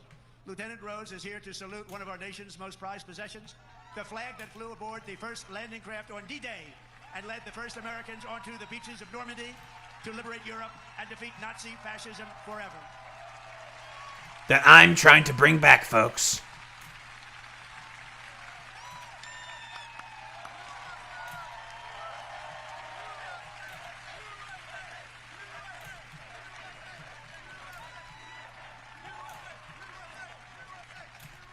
Lieutenant Rose, you are an inspiration to this beautiful crowd, and we thank you very much. Amazing man. 107. 107. I want to be that old one day. In the Pacific, the Marines faced some of the most brutal combat in the history of warfare. They shed their blood for every inch of mountain that they reached. And when they reached the summit and raised the stars and stripes for all to see, it was so special to everybody there. Everybody there and everybody watching. They couldn't believe it. Everybody watching on Iwo Jima was a barely inhabited fucking island amongst the Japanese coastline. Like, I mean, there's a lot more people there now, but not a lot of people really lived on fucking Iwo Jima. It was mostly just used as a, well, island base there for the Japanese. I think mostly for, well, air base and also, like, naval resupply for operations within the South Pacific. Like, it was one of their main fucking hubs that existed for, like, propelled attacks into, like, Indonesia and other various Southeast Asian countries and whatnot. Not exactly Trump. I mean, sure, man. Yeah, a lot of I don't know, like the dramatization of this stuff is you know, it's not exactly accurate. It's a little fucking silly. It's ridiculous, but like, sure, man. I mean, if you want to go ahead with that, I mean, you can if you want. It wasn't supposed to happen. Wasn't supposed to happen, the last folks. Survivors of that battle, 101-year-old Marine Corporal Don Graves, and he's here to salute that famous flag he saw rise in the glory of. We're saluting it, 81 folks. years ago, and you've all seen that flag many times. You've seen it so much.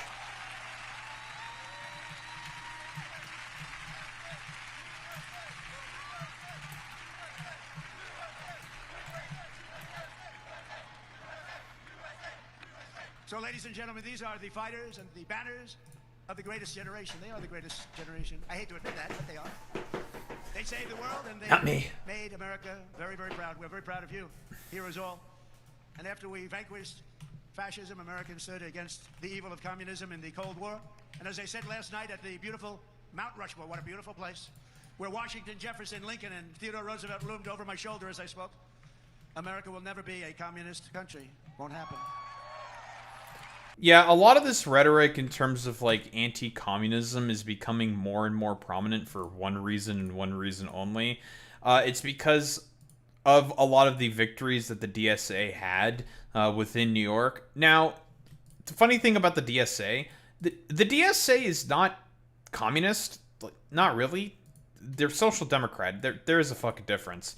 There's no advocation for the dictatorship of the proletariat and the takeover of the means of production, which is an explicit necessary component for, well, communism and socialism to even begin with, if we want to talk about the necessary transitionary steps needed for, well, communism to essentially come into effect. But the only reason why a lot of this rhetoric is being said in the way that it is for one reason, and, well, one reason only. It's an attempt at, like, a revival of McCarthyite propaganda, which, to be honest, has not been really effective on a lot of young people.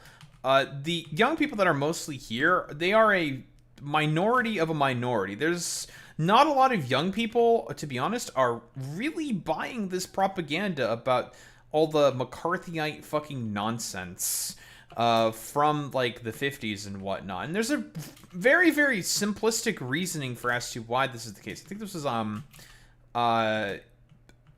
expressed, I think, in a Majority Report video. The reason why, and I agree with this position wholeheartedly, it's that this propaganda is not as effective anymore, is because, well, we're currently living under capitalism, and my rent keeps going up. I can't afford groceries. The jobs are getting worse. Everything is just getting becoming worse in terms of like quality control, in terms of like products and whatnot, and everything's just going down in terms of quality of life. So, like, I don't know, man. This socialism stuff actually is sounding kind of pretty good in reality, and people are preferring to want to have a change to socialism instead because of the failures of fucking capitalism, like, and the fails of fucking neoliberalism, which has been obviously great for the bourgeoisie and the fucking rich. Like, duh, no shit, they've made a killing in terms of, well, further corporate consolidation and control. But for the rest of the people, not so much, and they prefer to have something else in particular. A lot of fucking policies that are popular amongst like DSA candidates and, well, others are also very, very popular amongst the American people. Communism is a loser, and it always will be. The communist system is the opposite of the American system, and the communist system has never worked. Our warriors did not fight. Yeah, man, totally. The communist system, which has been, applied where exactly? Like, okay, bro, nice meme. Communism on battlefields across the world, only to have that menace rear its ugly head right back here in America. We're not going to let it happen. I'm not letting it happen. We like to stop. Meanwhile, by the way, communism or socialism, rather, what that exactly means to people, differing interpretations, of course, yada yada yada. We don't have to like be pedantic about it, because I don't think it's really necessary to be pedantic about it.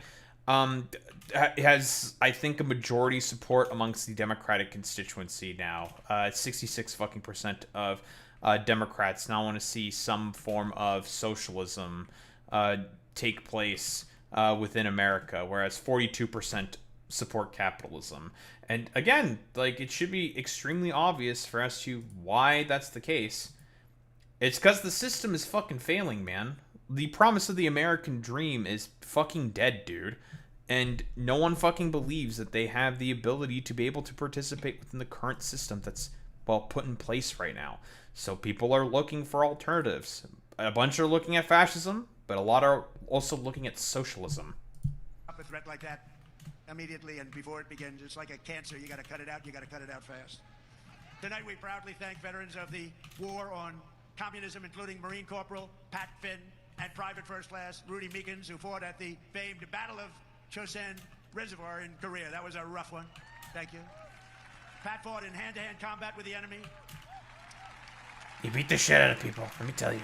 He had 5 against him, and he was 1. And as you can see, he's around to talk about it. And Rudy was wounded 4 times, but never stopped shooting, and he never stopped moving forward. And also with us is veteran Sonny Ray, who fought heroically against an enemy force 10 times his unit size and earned a tremendously deserve... Wait, is he like that one? Is he like that one guardsman from that cutscene in Dawn of War 1, where he was holding those two guardsmen were like holding their outpost for like a week or something against all the orcs? I know that someone fucking gets that reference. It's a great reference. It's very, very niche, but like, listen, that cutscene was funny. it was really, really funny. You managed to hold this position for a week, guardsman? Sir, yes, sir. Giga Chad Imperial Guardsman. Silver Star. Tonight they salute one of the very first 50-star flags to fly above the field of battle. This was about the beginning of the 50. And right next to it is one of the last flags from Checkpoint Charlie, very famous place on the Berlin Wall, where American freedom finally brought communism crashing down to an end. Thank you so much. More like the internal contradictions of the Soviet Union caused the system to inherently collapse, and it was too late for Gorbachev to really try to fix the problems. You are really very special. Thank you. Thank you very much. The Stars and Stripes cast the hammer and sickle into oblivion before, and we will do it again if necessary. I don't think it's going to be necessary. I think people have learned. They've learned what to do and how to handle it, and we're going to handle it very well. So, gentlemen, I want to thank you very much. Amazing people, amazing men. Thank you. So good, folks. How about that, huh? Isn't that great? What an honor it is to be with them. Think of it, 107. That's up there, but hopefully he's got 20 good years left. Through the generations, Americans have never stopped striving to lift humanity to new heights. In 1903, the Wright brothers from Ohio fulfilled the age-old dream of mankind to fly. That's right, they're from Ohio, great state. Ohio. Within 66 years of inventing the airplane, Americans planted our flag on the moon. Just 3 months ago, we sent American astronauts back to the far side of the moon, and this time they flew further from Earth than anyone has ever flown before. And here they are. So tonight we're joined by... Whoa, there's a woman and a black man? Wait a minute, what's going on here amongst these astronauts? It's fucking woke and DEI, Trump. What's going on here? Of NASA, Artemis, you know the crew, everybody. Artemis 2, and everybody watched. Isn't that amazing? They became very famous.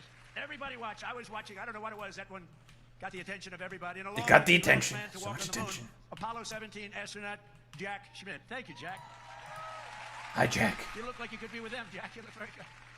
You look very good, Jack. Thank you very much. What a job. Everybody was watching. I was with a group of people that normally wouldn't be watching, and we're having a big dinner, and they all said, we want to turn on, we want to watch Artemis 2. A lot of people said, what is that? By the end of the evening, they knew. It was amazing. And along with Jared, where's Jared? He's so great. He's running NASA. What a job he's done. So I want to thank you all. Thank you very much. Great job. Who the fuck is Jared? So these champions of flight stand this evening beside the flag flown on the Wright brothers airplane, piloted by Orville Wright. It's the exact flag, very historic, and they are honored to be here. They told me today they were really amazed to be here with that flag. That's a very special flag if you're in the world of flying aircraft.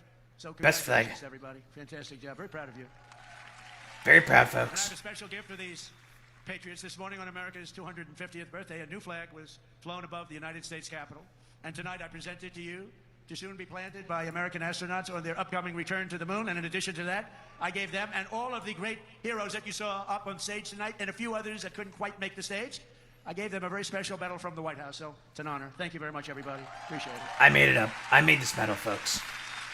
So then I assume you're going to be heading to Mars, right? We're going to be going to Mars very soon.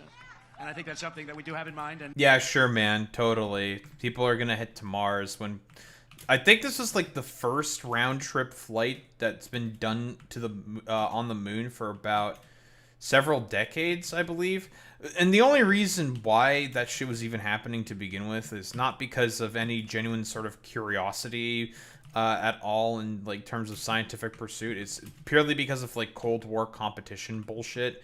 I mean, listen, not to be like that kind of like soy like ML loser type or whatever the fuck. The only reason why the flight basically happened in the way that they did is for one reason and one reason only, because of incentivized competition between the United States and the Soviet Union during the fucking Cold War. Otherwise, like, do we really think for like even 1 second at all that the Americans were really going to do that? Like, probably not. Like, whatever. Not to mention Trump slashed NASA's budget after the moon mission. Yeah, that doesn't really surprise me. I mean, Republicans do hate all forms of educational and scientific fucking pursuit. Like, it's anathema inherently to their project. We're going to do the moon, and we're going to go from there. We're going to go to Mars, and we're going to continue to be way ahead. You know, we did Space Force. Although, honestly, the only reason why they're doing that actually is because they want, well, the domain of space to be, well, privatized. Was something I was very proud of, and some people smiled. They thought it was foolish, and now they're finding it's one of the most smiled. They thought it was foolish, and now they're finding it's one of the most important things that we've done. We were losing to China and to Russia in space, and now we're leading them by giant steps, and it's a great thing, and it's people like that, sure, man, that really, like you, that made it happen. Thank you very much, everybody. Thank you very much, Chef. We're doing so good in terms We of celebrate space. America's unmatched achievements and unlimited potential. Space. We never forget that none of this would have been possible without those who gave everything so that we could reach this 250th year of freedom. We are honored to be joined by 11 Gold Star family members. The Gold Star family, that is one of the great tributes. It's one of the great... Yeah, like, literally during the first term of your administration, you basically, like, trashed on fucking Gold Star families constantly, dude. Bro, you don't give a fuck about Gold Star families. You actively fucking shit on them at any particular moment in time that you can. It's one of the great honors, a tough honor. There's nothing tougher than that. So But tough. These are amazing people. Thank you very much. They're so Thank you very so much. amazing, Come on folks. up. They went through a lot. Thank you very much. So much, folks. And that special person is looking up there and looking down at mom and dad, husband, wife, but they're looking down with great pride. You know that. You know that. And we want to thank you for being here. Thank Everyone you. knows We it, have medals folks. for you backstage. I brought them. I thought I'd be handing them out about 2 hours ago, 3 hours ago. But we're going to be backstage, and we have beautiful medals for you, for your family, from the White House. Thank you very much. Great medals, We love folks. you. On this special 4th of July, we give you our undying gratitude and promise to redeem the sacrifice of your heroes by preserving the America that they loved. They loved our country. They sacrificed it all. And these people have sacrificed it all. They've been through hell. We love you. Thank you very much. Thank you. Sure, man. From 1776 to today, everywhere the American flag has flown, it has been a symbol of strength, righteousness, and hope, because that is who Americans are. In 1944, a mother and her daughter huddled in their house in Nazi-occupied Belgium and prayed desperately for their country to be freed. They wanted freed. As they waited, they found scraps of fabric and stitched together a homemade American flag. It's beautiful, but homemade. On the day they were finally liberated, and that's what the word is, liberated, they gave it to an American soldier as a gift. Little did they know that that soldier's great-grandfather was none other than the author of our Star-Spangled Banner, Francis Scott Key. And tonight, the next generation of the Key family is with us. Thank you very much. Please. Thank you. Oh, wow, Major look at Kyle that. Key has spent 23 years in the U.S. Army, highly respected, and this evening he proudly salutes the old flag that was made by the Belgian woman so beautifully, and who knew that America means hope and freedom. Congratulations, and thank you for being here. Hope and freedom, folks. And in conclusion, from a declaration in Philadelphia to victory at Yorktown, from the bustling factories of the heartland to the towering snow-capped summits of Alaska, from the endless frontier of the open Wild West to the magnificent sand dunes at Kitty Hawk, from the glimmering skyline of Manhattan to the far side of the moon, just saw that, and from the now safe and beautiful capital of Washington. Think of it, Washington, D.C., our capital. Our capital is now... Yeah, by the way, 30-year fucking crime lows in DC when Trump decided to do his, like, dumbass, goofy occupation of the fucking city. Again, because this is, like, a very difficult concept for conservatives to grasp for whatever... Okay, I'm saying that rhetorically. They are being purposefully misleading, of course. But the reason why there was as much crime as there was because of fucking COVID. Something that Trump is never going to take a responsibility for whatsoever. Because, again, narcissist.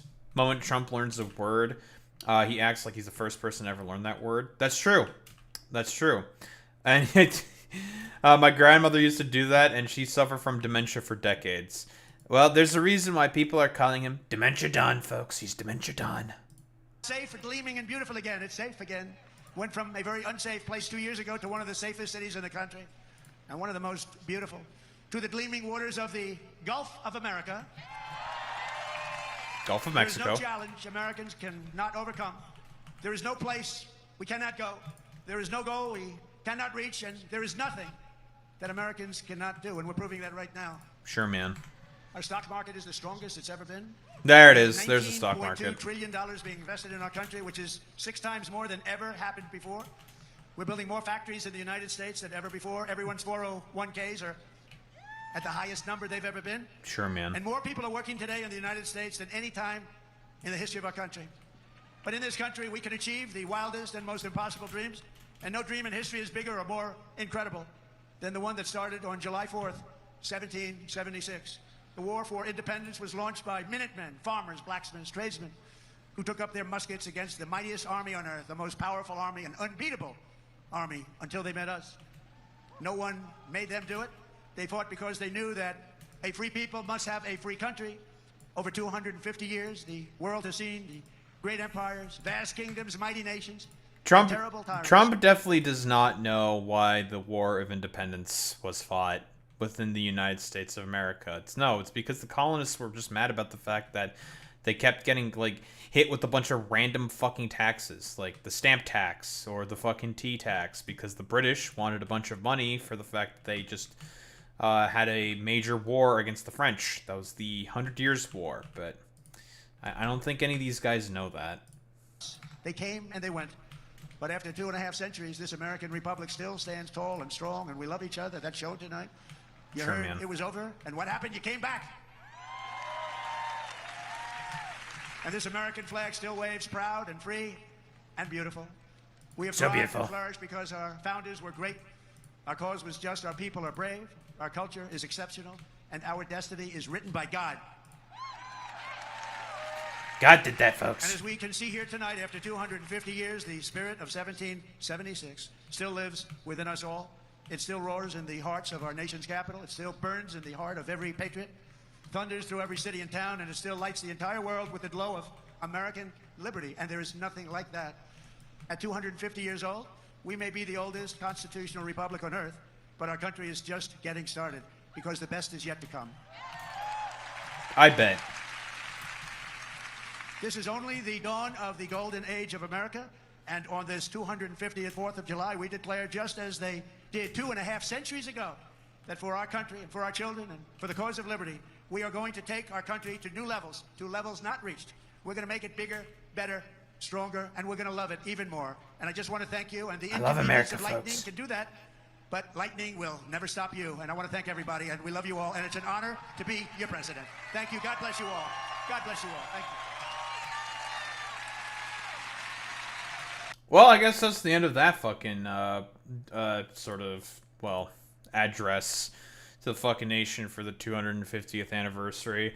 I mean, it's a standard fucking Trump speech. Oh, he constantly lied about everything and over-exaggerated the quote-unquote massive successes that he has.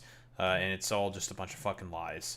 In reality, America has not been weaker than before.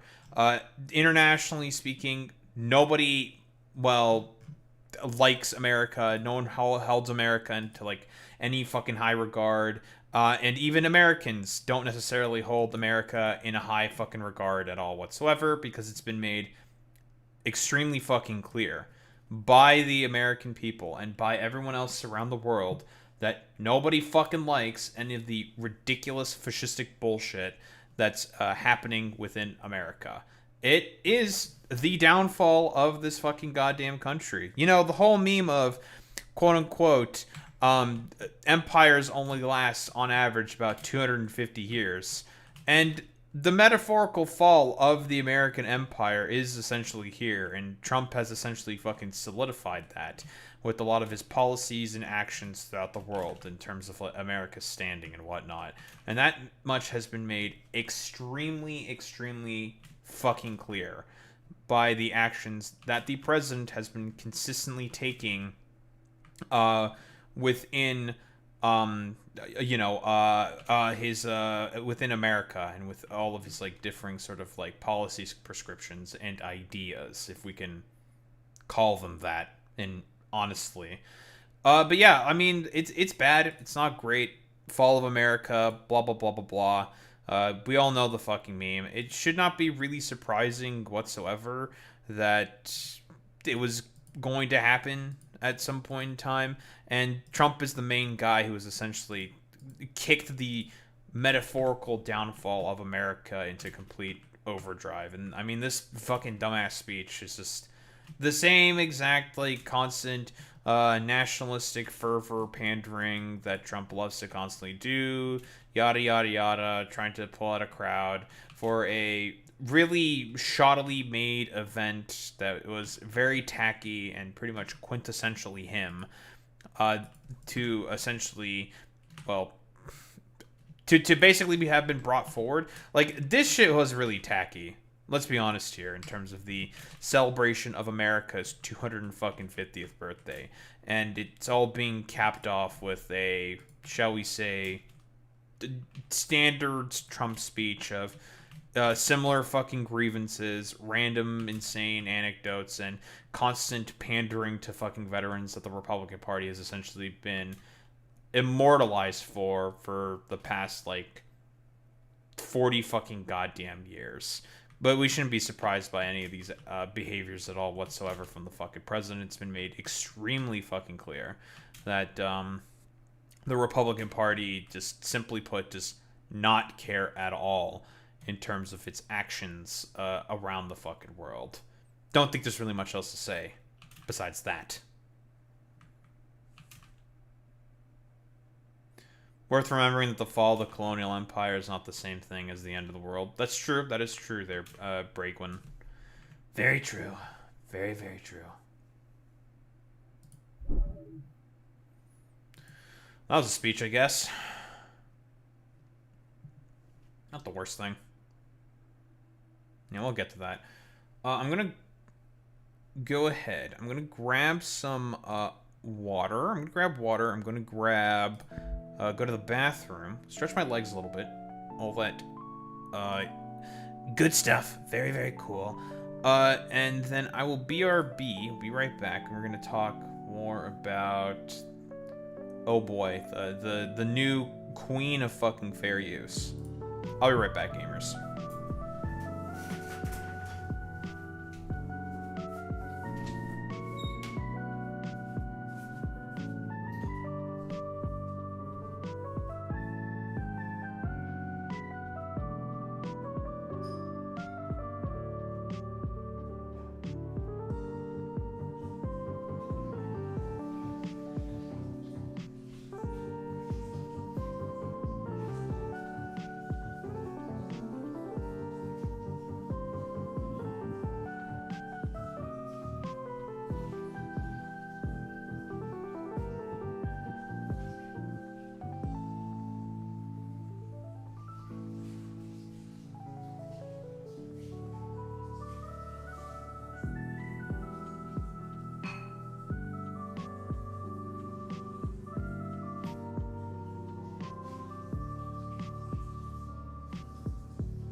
Alright.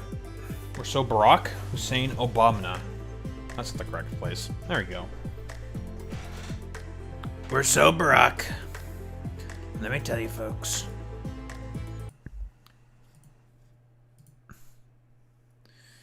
Oh boy, oh boy, oh boy. Let me tell you, folks.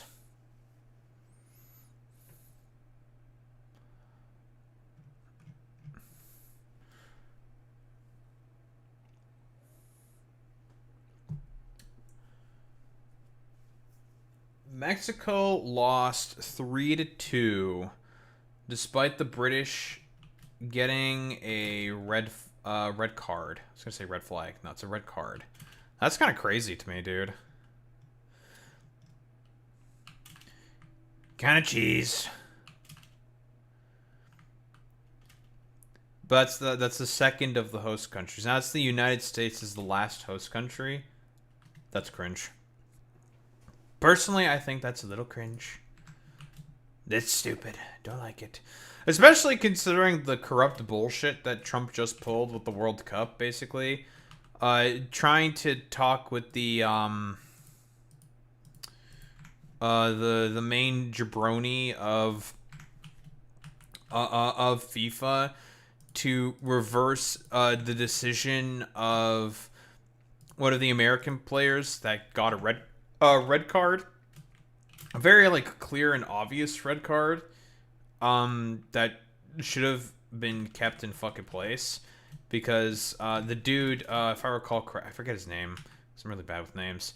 But it's like a very clear fucking violation of someone stepping on someone's fucking leg. And it's clear that was what happened, but since Trump has like some fucking sway over the this got fucking nerfed. Interesting. Still 75 minutes, really good. But since that essentially got waived because of Trump's fucking influence, now the player is basically able to play again. It's fucking bullshit, dude. I know that a lot of people, especially amongst like in Team America, were just like, what the fuck is this? Like, this is like complete fucking nonsense. It's like, okay, bro. Like, you know, for all the constant talk about politicization of sports that the fucking Republicans love to complain about constantly, they sure do love it when it's in effect or beneficial to them specifically. And the funniest part about all of this is that the player, Bolgwin, I think his name is, or something, whatever. Bro was also born with birthright fucking citizenship. Like, his mom basically didn't have a plane ticket to, and she was pregnant at the time, to basically be able to, she was trying to leave the country, she was pregnant, has her fucking kid in America, and as a result, kids got fucking American citizenship because of it. And Trump is like the fucking goofy looking head ass that's trying to fucking destroy birthright citizenship, which the Supreme Court, well, it was closer than it fucking should have been, but the whole question about birthright citizenship was rejected there by the Supreme Court. A good ruling, but the fact that it was as close as it was should be a concern to everybody. But, you know, the irony is not lost upon the, shall we say, humble Trump supporter, because, well, they are very, very, very fucking stupid. Very, very stupid individuals, dude. Okay, so that is a row of 750. It's also hilarious because Trump, all of his kids, and several members of his cabinet are birthright citizens. Yeah, the irony is not lost upon me, Bragwin. That's what makes all of this, like, frustrating, because it's just like, dog, literally, like, most of your cabinet and your children are birthright citizens. Yet you're like having like no qualms or issues or whatsoever trying to rip that away from a bunch of other like deserving Americans who have spent all their time and effort trying to make a new life for themselves in the fucking country. But you want to fucking destroy that for what exactly? To satiate some like dumbass fucking losers within your administration and within your fucking constituency? It's like, okay, bro, like the irony is very much so never has been really lost on me, but whatever. It's the fucking Republican Party, like hypocrisy, like these things which people should fundamentally speaking have some form of like quote unquote principle and care about. None of these motherfuckers actually care about any of that stuff. It's fucking silly, man. Like, God. It's so fucking goofy. I think I am also going to build the rotors here, I think.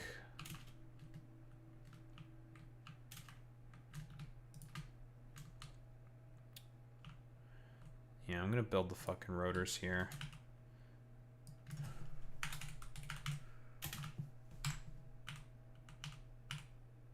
God damn it.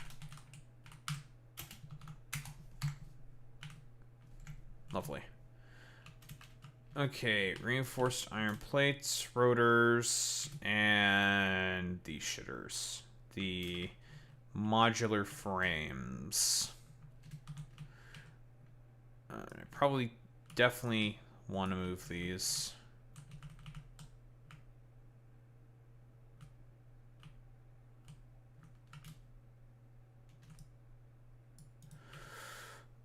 Because I want their... Well, I mean, it's about scalability. Scalability. Just like affordability, affordability, affordability. We have scalability, scalability, scalability.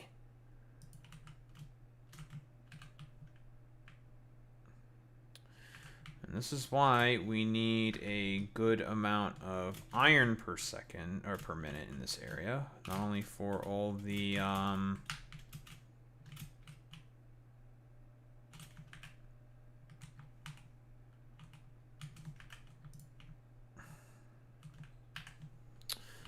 for all these steel pipes that we're going to be making in this area, but also for the iron plate that we need to be able to make all of these fucking reinforced plates and have some extra iron plate lying around. Although, honestly, when it comes to iron plates, better to just make it locally with whatever fucking iron if it's necessary, but may always need some fucking extras lying around, so this should be fine.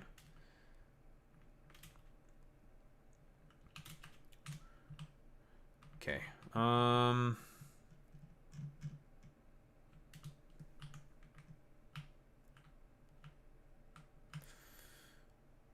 Make these things as close to the iron pipe as possible, so if I want more... Although, honestly, we can always build vertically instead of horizontally when in doubt. We are working in a 3D space, of course.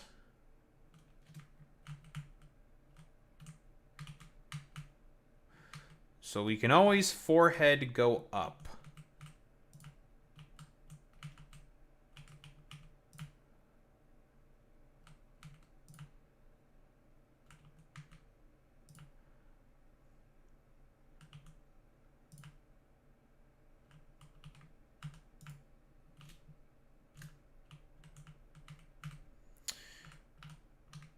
Okay, how many rotors per minute do I want?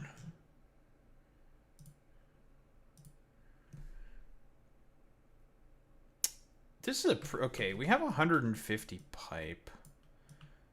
I could do, like, probably 40 pretty easily.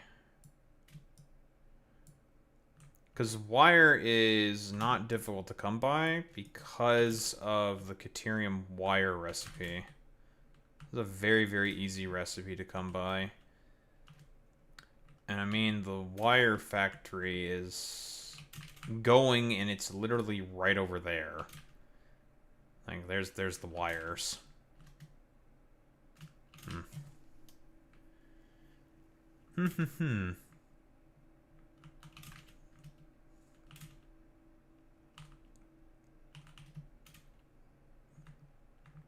Yeah, you know what? We'll just get a good amount of these things then.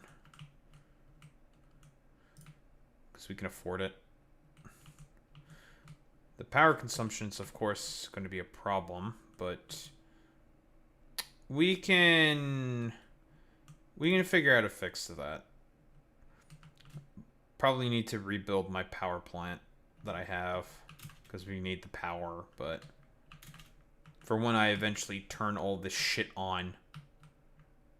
But that's fine. We get there when we get there. We'll get to that problem when we get to that problem. Anyway, let's talk about the fucking next thing. Denims, denims, denims, denims, denims.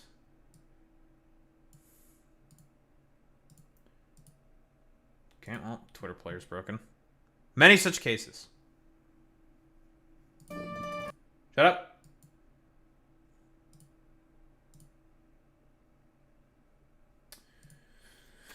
Alright. Let's get fucking started with this. So I suppose in the continuation of the drama cycle, for lack of a better term, the self-proclaimed, and I agree with this position, but the new queen of fair use, after felling the Mad King Ethan Klein in a lawsuit, Denims, who has been, or is coming off of the coattails of a successful defense of herself in the lawsuit against the Context Puke by Ethan Klein, where she was able to successfully defend herself from the attacks of Ethan Klein, all the various dumbfuck law tubers that exist on the fucking platform, who basically tried to make the argument that Ethan is correct in his, like, idiot fucking assertions of copyright, by basically trying to wield his own precedent against Denims that he set in 2017 in the Matt Haas lawsuit. Ironically, basically becoming no different than Matt Haas himself in terms of his positions and arguments, but Ethan Klein was just like, well, I'm a multimillionaire, so I don't really have to give much of a flying fuck. Blah, blah, blah, blah, blah. The irony should not be really lost on anyone whatsoever. In fact, should not be surprising under any fucking circumstance. Because we all know the basis of the lawsuits that Ethan has are complete fucking bullshit. It's nonsense. The only reason why he's going through with the actions that he's going through with at the moment is because he's got a bunch of money and he feels like he can bully all these women content creators who have some adherence, or not adherence, some like closeness to the quote-unquote Hassan orbit. I don't know, take that information with what you will. When it's been made very clear that these lawsuits, fundamentally speaking, are coming from an incredibly dishonest fucking place. You know it, I know it, we all fucking know it. And it's a bunch of fucking bullshit that Ethan is basically pulling here. For what reason exactly? Because of the fact that he's just mad about the fact that people fucking criticize him. And that's like where this all essentially fucking stems from in reality. Ethan was a beloved content creator who basically no one likes now because of the incredibly and highly emotional emotional sort of like actions that he's taking. And it's seeming like he's not making a lot of the decisions from a rash sort of area, but in a more emotional, neurotic fucking state where he's just basically pissed about the fact that he's just not the beloved fucking content creator that he used to fucking be.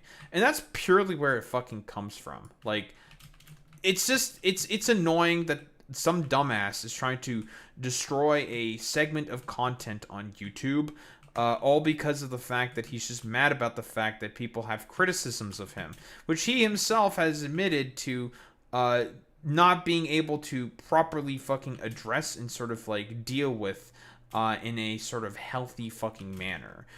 I'm rambling here a little bit. It's very, very clear that Ethan Klein is operating not off of assumptions, but in a way that can be, or is rather, dangerous for the YouTube content creation sort of sphere that we all, well, occupy, in terms of being able to criticize people and essentially talk about people's fucking faults, especially when they make a lot of mistakes, like Ethan Klein has.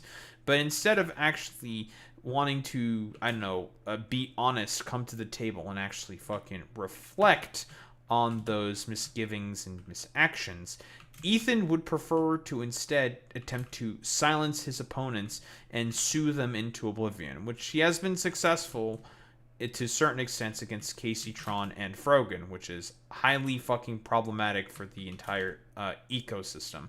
But for Denims in particular, it would have set the precedent that essentially React content would have been essentially chilled. Commentary content would have also been chilled amongst the sort of like smaller content creators, if this lawsuit was successful in the way that Ethan was desiring, which is honestly probably the biggest sort of problem out of all of this.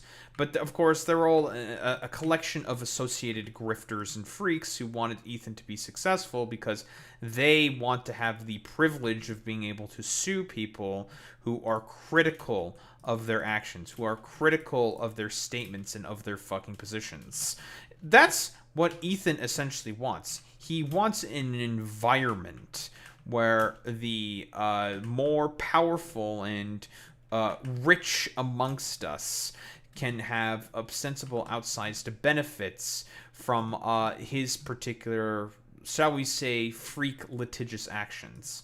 And as I've said before, and I will say again, Denims' position is the one that should be actively fought for, not against, if we care at all about this content ecosystem. But unfortunately, we live in an environment where there are a bunch of very idiotic individuals, like more Papegasus, Lus, fucking Legal Mindset, all these charlatans and hacks who would prefer to essentially suckle at the metaphorical teat of Ethan Klein instead of having a principled position and correctly calling out the behaviors of a highly emotional, neurotic fucking moron like Ethan. They would prefer to suckle at his teat instead. A very, very shameful fucking behavior from a lot of these fucking grifters. That they would prefer to sort of, I don't know, essentially destroy their own sort of area of content creation for the purpose of just, getting some fucking dunk on the Hassan orbit. Very, very fucking stupid. I'm rambling here a little bit. Denims, the new queen of fair use. What do you got for me?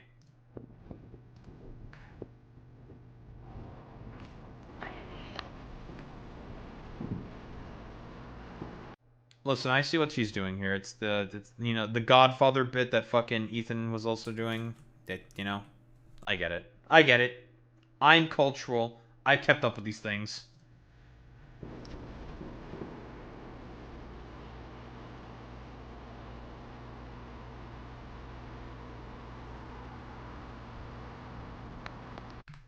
Oh yeah, I forgot to mention, 'cause obviously Ethan has not given up in his like idiotic pursuit of trying to get some own on the Hassan orbit, and as a result of that, is trying to take this into the appeals courts because again, Ethan is a salty little bitch who doesn't know how to, I don't know, take no for an answer, it would seem. Oh, hey there. It's your old friend Denims. I have a lot to catch you up on, but before that, a quick message for Ethan. Look at me. This is me. I win, you lose. And you will continue to lose, and I'll tell you why. Because I'm not done. I'll never be done. Fat L's, cringe, You lose. I win. Before Oops. I don't know, Ethan. That fucking motion to fucking judgment would like to disagree with you there, buddy. Insert God, what's the fucking name of the show from with Larry David and shit? I was gonna say It's Always Sunny. That's not it. Whatever. Insert fucking copyrighted music from Larry David show saying, "Haha, you fucking lost, Ethan. Fortnite L dance. We love Fortnite. We love Fortnite. We love Fortnite. Fuck you, Ethan. Yeah, fuck you, Ethan." Before we start, let me bring in our honored guest. You might have previously known him as the Fair Use King. True.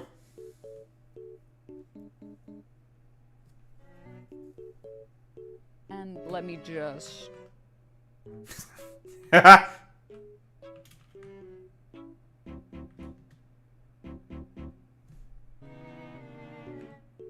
There we go, much better. I think, what does it say there? I'm just fucking full screening it. Ethan the Free Use King. That's good. At least he's still the king of something. Now, I'd like to announce as of July 1st, 2026, after almost exactly a year, I have won my lawsuit against Ethan Klein and saved React content on the internet for everyone. Yay. For anyone that doesn't know, last January I did a stream where I reacted to Ethan's content new Kassan Piker, and even though I more than doubled the runtime, he still sued me for it. Very important distinction for Denims to be bringing up, because again, in the Kilotonics video, from what we've seen from the clips that Kilotonics used in order to deconstruct the whole sort of Hassan Bad phenomenon. But again, I will keep mentioning that video, I think, till the cows come home, because it was a fantastic, very simple, easy breakdown to sort of talk about Ethan's ridiculous fucking behavior in terms of all of this. But he made it extremely clear that this was never really about, like, wanting to save the fucking React community or whatever, because again, Denims doubled the fucking time of the her fucking reaction in comparison to that of the video. And here's the thing, which satisfies Ethan's own criterion in terms of reaction fucking content. He himself also fucking indicated that, like, which I more than likely assume Denims' sort of legal team used against him while they were arguing, if I were to take a guess. Which I find to be very, very funny. Yeah, I find to be very, very funny, because it's just like, well, Ethan, at this point in time, it's very, very clear that you are simply just doing this out of some form of malicious intent, and that you are not an honest actor when you are trying to sue Denims here now in particular, right? Because the argument that Ethan used specifically in order to argue his point is an incredibly fucking dishonest one. He was making the claim, if I recall correctly, I could be corrected on this, but the argument that Ethan Klein was having in his attempt to try to sue Denims was basically, well, Denims at the end of the fucking video said to her audience, like, comment, subscribe, and if you are, I don't know, happy about the fact that you are not giving a view to that dogshit fucking video, like, comment, subscribe. I'm paraphrasing there quite a bit, obviously. And Kilotonics' video, as I will probably be consistently bringing up over and over again, I'll probably also just stick in the description below, it's a really good video, makes it very clear that, okay, Denims did say that, yes, but you need to ask yourselves this question. Is that inherently malicious by Denims?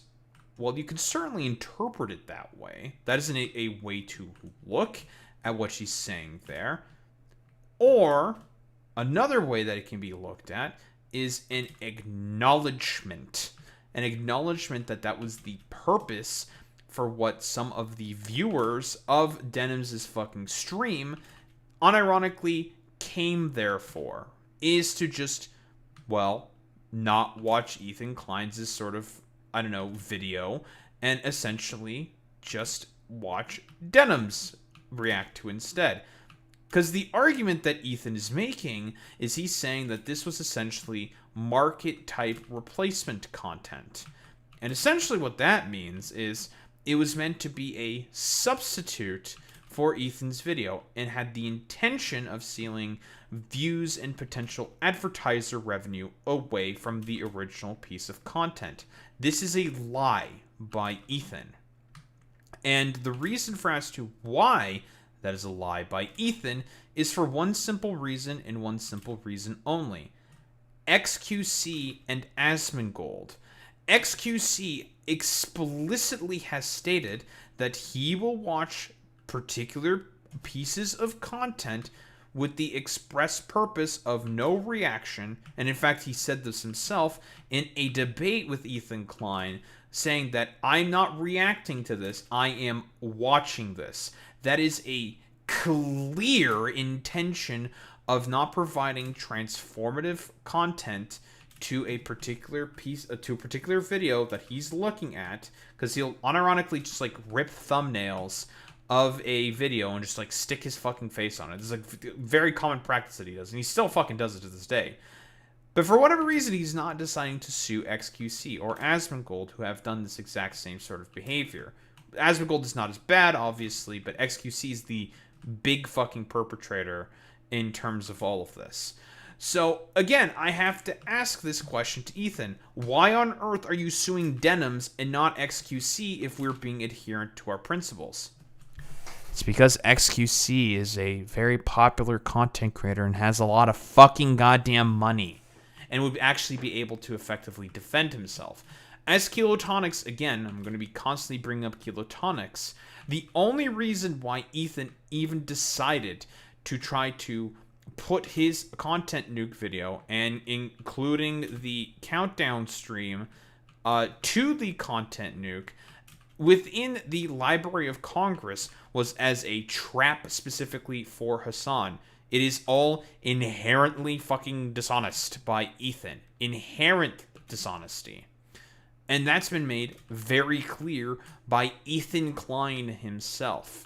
But then again, we have a bunch of charlatans and, well, weirdos who are essentially just deciding to just parrot this whole sort of, like, I don't know, lawsuit, quote unquote, and are trying to argue that, yeah, this is definitely an honest line of behavior here from Ethan. Woe is Ethan. He's getting attacked by, all these, like, content creators for no reason, blah, blah, blah, blah, blah, and are just constantly parroting Ethan's lies in terms of all this, which again, I'm going to be constantly bringing up this name over and over and over again. Kilotonics does a great job in dispelling a lot of the fucking dishonesties in terms of Ethan's fucking claims. It's all good there, Clay. You know, sometimes people sometimes people are a little late. That's just how it goes, folks. But yeah, Boy Meets Mini, I went hunting for a bunch of additional recipes, and I did the calculations. This recipe actually got nerfed. This used to be 100 iron ingots per minute, and now it's 75 iron ingots per minute. I mean, it's still better than the regular ones. And the pure recipe is, it's actually better than the pure recipe. The pure recipe actually takes way more fucking power. And these take... per megajoules is like, it's only like a slight increase in comparison to using it's like a slight comparison increase of use of power per the amount of shit that you're making. But yeah, yes, Ethan Klein is a charlatan and a grifter. He doesn't actually believe in much of anything. Anywho, let's just keep going. For it, my reaction stream had more commentary than literally anyone else who reacted to the content nuke, and most of my reaction was critical of the political message in the video. If Ethan had won, or if he wins on appeal, make no mistake, every single React streamer on the internet is completely and totally boned. This is just a true fucking statement here by Denims. She's just, like, it's just accurate to say that, yeah. This will have a chilling effect. As much as, like, Ethan Klein was basically coping and seething Jack, saying, like, guys, I'm totally not trying to chill the React community, guys, or the commentary community. Why would you ever say that? I'm a precious little small bean. Why would I ever fucking do something like that? This is the exact fucking intention that this is going to have, Ethan. Like, that's literally what's going to happen. And you don't give a fuck about any of that because, again, you have a fucking gripe with specifically Hassan's orbit because you're still just mad about the fact that they were fucking critical of you. Like, that's literally all that there is to this. But Denims, it's different because my favorite internet lawyer said that you wanted to maliciously steal his video.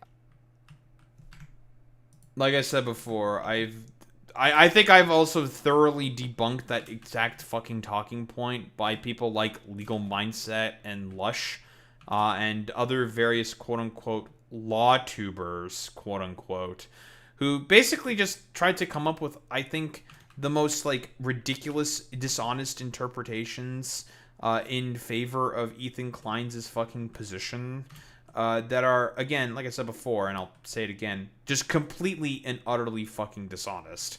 That the only reason why they're doing this is because they have, like, some strange dig at Hassan for whatever reason, and because most of these law tuber people are just wannabe fucking orbiters themselves to people like Ethan, or to larger fucking content creators. Generally fucking speaking. We are dealing with an incredibly dishonest set of people. I think now is a good time to finally dispel this talking point. I did not say or do anything to try and deprive Ethan of revenue. There are lots of different versions of this claim, like that I told people to not watch his stream or to watch my stream instead of his, or that I advertised my stream as like a place to watch the nuke, or that I told anyone else to do any of those things. But none of... And again, the reason why Ethan is making those claims, just to say real quick, the reason why Ethan is saying this in particular is because he believes that the snark mods with Ethan's fucking snark community, he thinks that they were in cahoots with Denims, Caseytron, and Frogan, honestly based off of just one random fucking Reddit thread. That's the whole basis of evidence that Ethan is using for his fucking claims. One Reddit thread that basically said, hey, if you do not want to give a view to the fucking context puke, here are some streams that you can watch. And that is the only piece of evidence, quote unquote, that Ethan Klein has for his fucking claims. And it's just like, well, hold on. That's it? That's the standard that we're using here? Are we for real, Ethan? Like, what the fuck is this, man? Essentially what I'm saying here is that that's fucking pathetic. If that's the standard for evidence that Ethan wants to basically just utilize in order to make his fucking argument, it's just like, dog, you got fucking nothing, man. Like, straight fucking nothing if that's all you basically have. Of that happened. And yet a bunch of people became convinced that I would lose my lawsuit because of this. Like, a lot.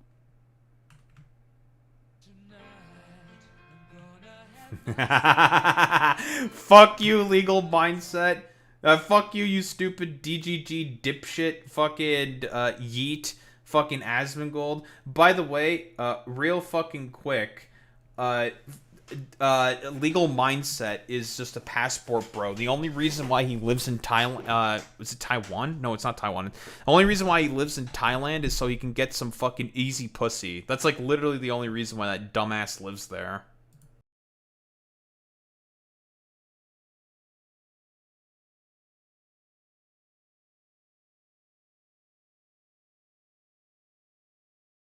Yeah, this is like, that commentary channel, Legius Sabatini, that dude is just fucking deranged about the Hassan orbit specifically. The very strange individual. I do not know why they have the particular derangement that they do about like denims specifically. It's perplexing. I find it quite strange, the line of behavior here, as to why that dude is as salty with denims as he is. Like, I just find it very, very fucking weird. I remember that the dude made a fucking post, like, gloating about the fact that, yeah, well, fuck you, denims. I saw in your dumbass little video the mention you had of me. Fuck you, you stupid bitch. It's like, well, damn, bro. I don't know, bro. Tell us how you really fucking feel. God damn, what did she do to you? What, she, like, beat you up and, like, take your fucking lunch money or something? God damn. Jesus, bro. Like, I don't know why you're so mad at fucking denims, bro.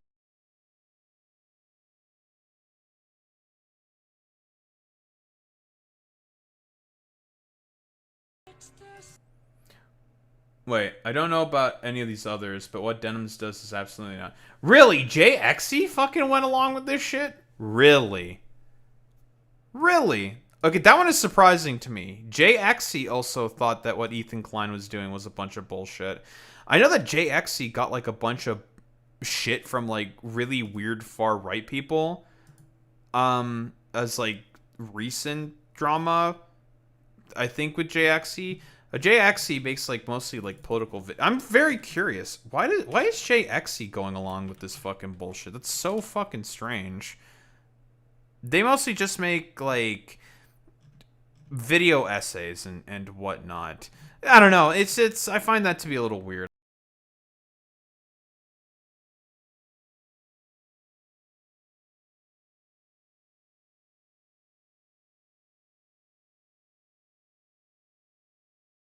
Fucking you stupid fried chicken eating fucking fat fuck girl with the microphone. Ethan Klein, fucking dipshit loser ass third stringer who makes like dog shit fucking TikTok videos on her like irrelevant loser ass fucking platform. You stupid fucking loser ass bitch. God.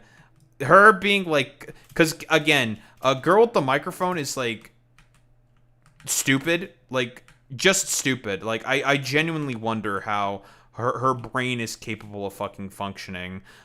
She's an incredibly fucking idiotic individual who I just genuinely like wonder, like, where did you get fucking educated? Because goddamn, you're fucking stupid, bro. She's cooked. I mean, I now move my percentage for Denims losing above 90%. Denims is cooked. Like, high legal mindset. This is not going to be. Quick reminder, passport bro alert, passport bro alert. Bro was fucking teaching people how it's easy to fucking go to Thailand in order to fuck women. This guy's a creep. He's a creep. Good. I saw that some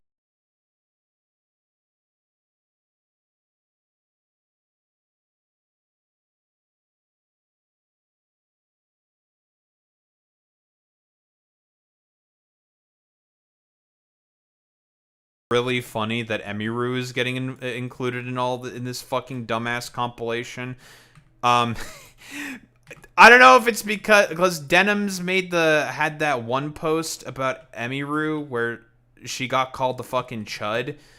I don't know if Emiru's like exactly a chud. Whatever. She orbits around Asmongold for some fucking reason. I don't know why she does. Whatever. Blah blah blah blah blah. I know that a bunch of people were giving shit about to Denims for that post where she was calling Emiru a fucking like bald chud or some shit. Whatever. It's one of those things that I find to be extremely fucking silly. And the fact that I do think it's very, very funny that she's being included in this fucking compilation of dumbass fucking losers. I don't think... Okay, I'll say this, though. I don't know if Emiru is saying this out of malice for Denims. I mean, I don't really have any evidence for that. I mean, it's entirely possible. We are dealing with a collection of extremely stupid and petty people, to be honest, who were just, like, mad at Denims when Ethan didn't have any fucking argument, to be honest, and constantly lied about his position, but whatever. We are dealing with a collection of highly uneducated people.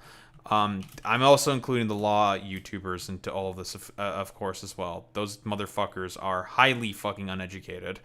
I don't know why she decided to come out against this. The only thing, again, I can think of is just based off of the fact that Mcmorrow is just mad about the fact that Denims called her a bald chud or whatever. I mean, boy, do you fucking look real stupid now, huh, Emmy?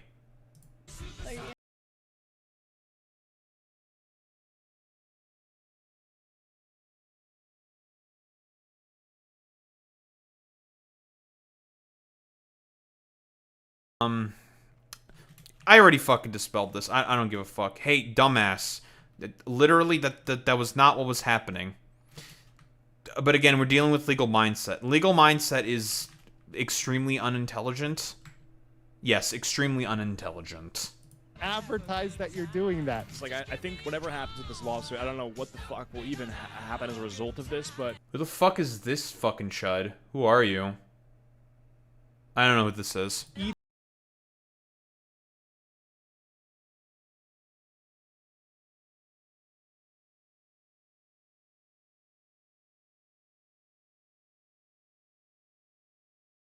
Schizophrenia is this?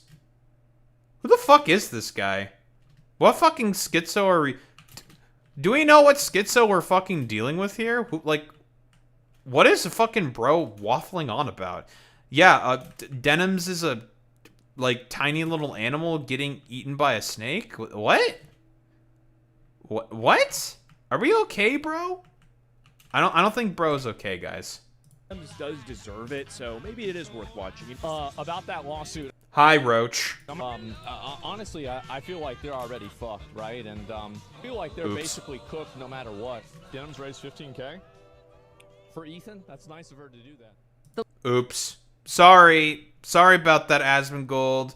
I know he also called Ethan Klein a fucking patriot for going through the fucking appeals court. Hey, Asmongold, I know that you're not very bright or intelligent.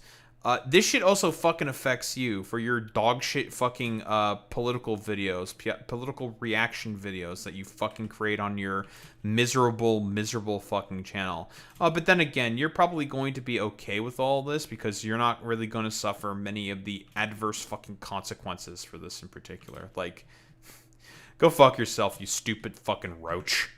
The lawsuit asserts that there has to be some kind of like conspiracy with the H3 snark mods, but I've never communicated with any of them in any way. So what Again, this is also the whole basis for all of this, like I explained earlier, and that Kilotonics' video also fucking explains, asserts that Denims is was in contact with the snark mods based off of one fucking Reddit thread. And that is it. When there's just, again, I have yet to see any fucking evidence of that being the case. Oh, that idiot was a Cheeto there. I was thinking okay, in the back of my mind, Clay, I thought it was a Cheeto, who's a fan of Nick Fuentes, by the way. I thought it was a Cheeto, but he's just... That guy is really fucking stupid. Like, I genuinely wonder, like, how a Cheeto's brain sort of like functions, because all he does is he just says like words, and I'm just like, wow, I am significantly more stupid because I decided to listen to the drivel that comes out of your mouth. I regret the fact that I decided to spend my fucking time, precious time on Earth, listening to the inane nonsense and bullshit that comes out of your fucking mouth. Jesus Christ, why the fuck did I do that? But I mean, like, I'm not really surprised that that fucking dumbass would say that stuff. Oh, whoa, a Nick Fuentes fan is not intelligent? Who would have fucking thought? But like, I mean, again, like I said before, the whole basis of Ethan Klein's fucking lawsuit is non-fucking sensical. There is just no fucking evidence at all that Denims, Frogan, or Casey Tron have had any contact whatsoever with the fucking snark mods. There's just None. So as far as I'm concerned, all these, like, fucking weirdos can, I don't know, cope and fucking seethe, because it's just, like, there's no basis or any evidence whatsoever for any of their fucking claims. It's just a fucking nothing burger. Exactly did I say that proves this malicious intent and involvement in this conspiracy? Well, here are the clips from his video. We're relying on you to stay live so we don't give more views on the nuke. Yeah, I'm gonna stream it. Since he confirmed it's coming out today, we're gonna stream it. If you want to watch it with someone else who's already watching it, you know, come enjoy the watch party somewhere else. If you enjoyed not giving any views to that terrible video, follow, subscribe, throw a prime if you like the content, if you enjoyed your time here. Again, there is no evidence to suggest that that was supposed to be market replacement type content. Again, if that's ultimately your fucking concern, you should have a bigger problem with XQC.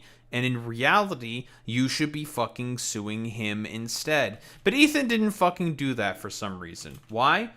Because he is dishonest. He is a very, very dishonest person. And again, he concocted this whole ridiculous fucking conspiracy theory to try to somehow involve and blame Snark in all of this. The whole threads and lines that Ethan tried to basically use to justify his position was ridiculous at best and blatantly dishonest at worst. Like, it was always going to end in this way, where Ethan was going to make himself look ridiculous in the fucking court of law. Because, again, like, there's just no evidence or proof or any basis for any of the claims that Ethan was fucking making.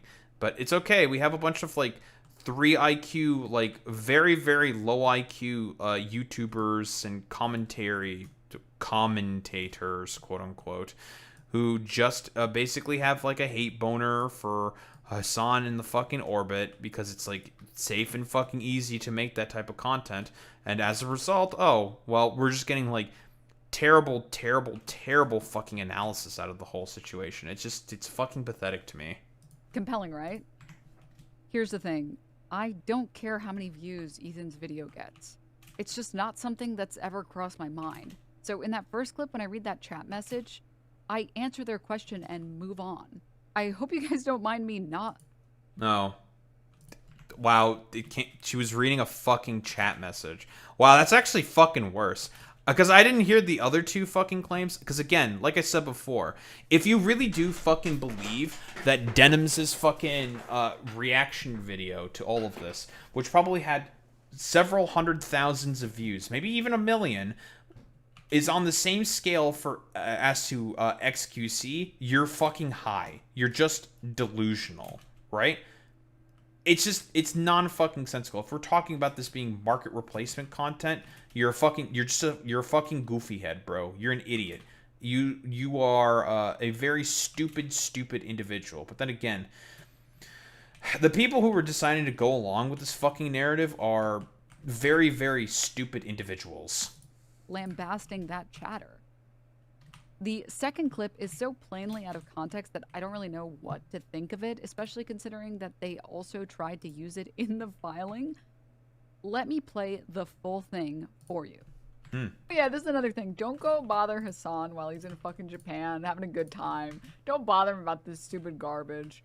Like, I think it's bad enough to, like, lose a friend, especially someone where someone you really try to, like, make a better person. The last thing I would want while I'm vacationing in Japan is to be fucking linked 100 times some video from a deranged ex of mine, right? If you want to watch it with someone else who's already watching it, you know, come enjoy the watch party somewhere else.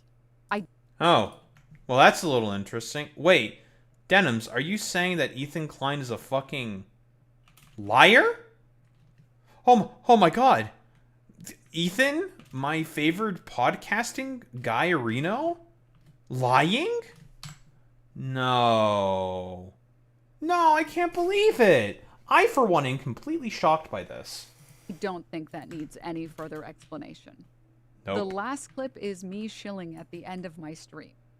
So, you know, after I had just spent the past 4 hours tearing this video apart, what can I say? I thought the video was bad. Whether or not people watch his video is just not something I had thought about at all. If you want to argue about it, the viewership on my stream is totally insignificant compared to his. And nobody that listened to me criticize him for 4 hours. And again, Ethan Klein and Associated Clippers and people who have made clips about this whole fucking fiasco have garnered millions upon millions of views in comparison to Denims, who probably... She may have hit 1 million. I don't think so. She had about 45... I think it was like 45,000 concurrents during that time, live on stream.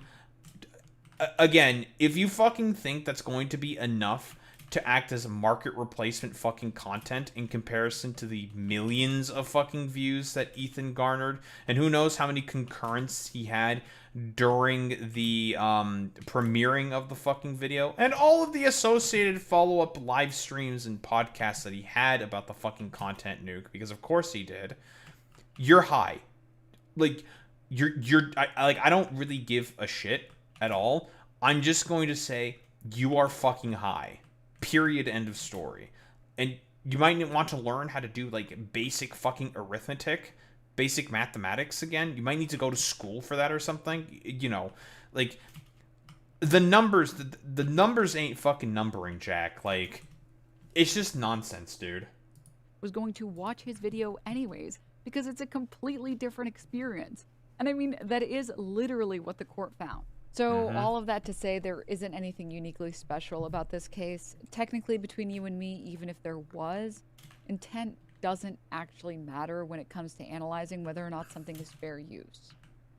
So, yeah, Ethan posted this IG story saying that he would be proceeding with an appeal, and as I've stated from the very beginning, I will... Listen, fucking Ethan Klein's West Bank lawyer is looking forward to all the fucking money he gets to make from Ethan Klein for him continuing to with his like neurotic fucking crash out on the Hassan orbit. Like, bro's gonna have enough money to send his kids, his grandkids, his great-grandkids all to fucking college. You know what? Good for Ethan Klein's lawyer, who gets to fleece him for even more money. Be fighting this lawsuit to the end. I could not have gotten this far without all of your support, and to be honest with you guys, it has been kind of expensive. So from the bottom of my heart, if you would like to help me fight this appeal to defend React content on the internet, please go to ethankleinlied.com and donate $5, $10, $20, really any amount that you're able to. Thank you again to everyone who has supported me and believed in me. And as I said before, I look forward to beating Ethan Klein in court. Again. Besides that, I stream on Twitch Thursday through Sunday at 7 a.m. PST. I also might be doing a mass unban. So if you are one of the morons that told me I was going to lose my lawsuit, you owe me an apology. Come say hi. All right. Bye. Very, very cool. Very, very good. Cope and Seed, Ethan Klein, you're a dumbass fucking bitch. What else is there to really say? There is a new queen of fair use, and her name is fucking Denims. And she will probably also win in the appeals court if I were to make a fucking bet.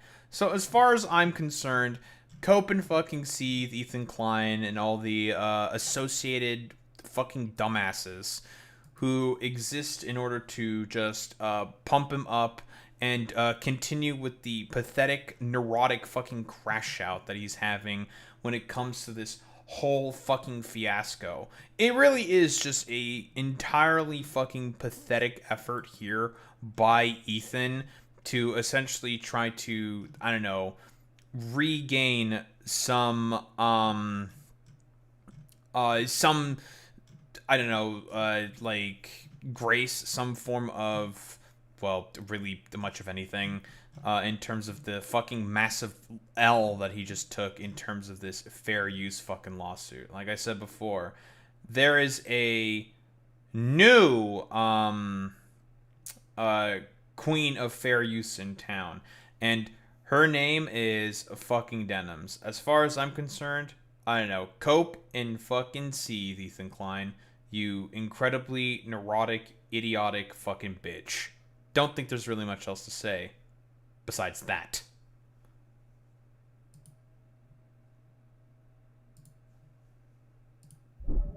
Lovely. Okay, Boy Meets Minnie, I know you're here. But I've gone hunting for a lot of hard drives. I got 11 more. Thanks to the grappling hook. Grappling hook is really fucking good, dude. We've gotten a bunch of useful recipes, and I have a ton of extra hard drives now that I'm going to use for later.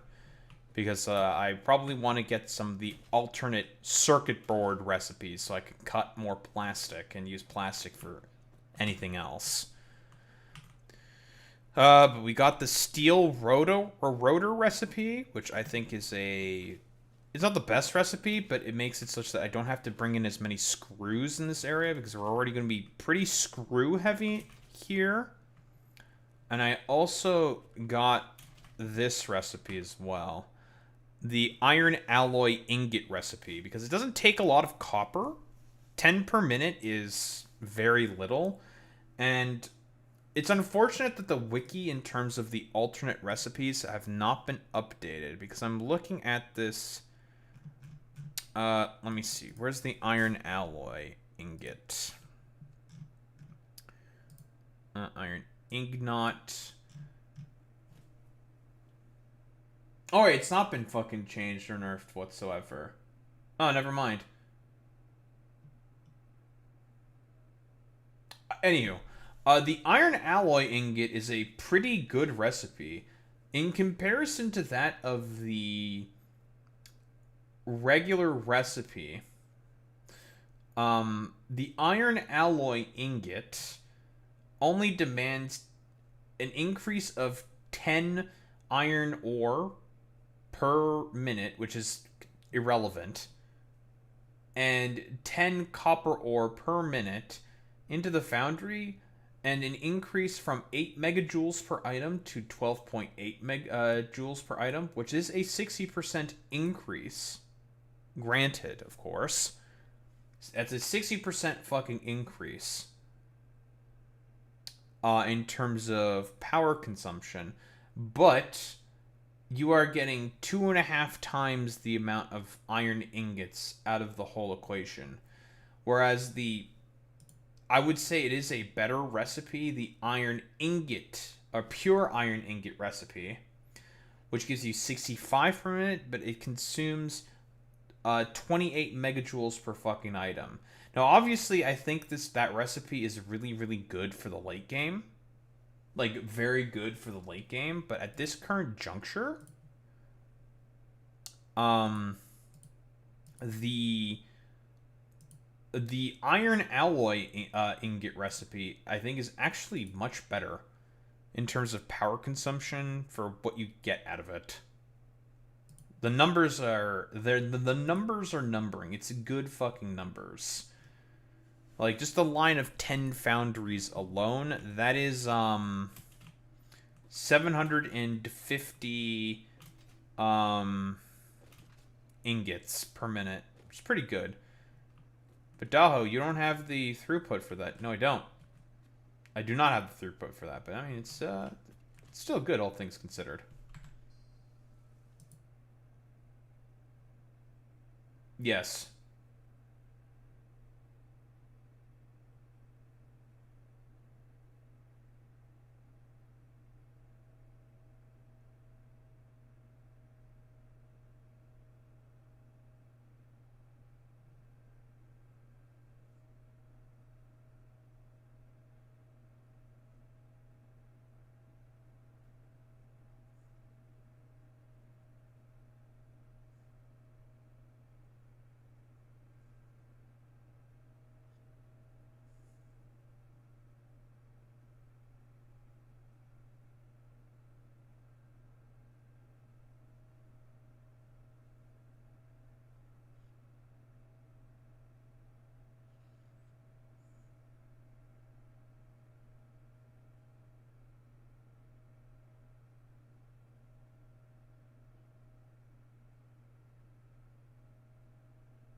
They all went from Denims is cooked to I don't understand why the judge sided with Denims. Yeah, because fucking Ethan Klein lied, man.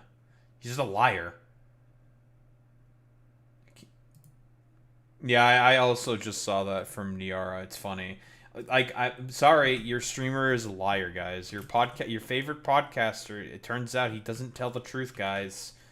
I don't know how to break it to you, fellas, but he's a liar. Boy Meets Spinny, are you for one completely and utterly shocked that Ethan Klein would lie? Because I, for one, Boy Meets Spinny, I am completely shocked. I can't believe that Ethan Klein would lie. That's quite the development, Boy Meets Minnie. I don't know about you, but I, for one, am horrified at the advent of this.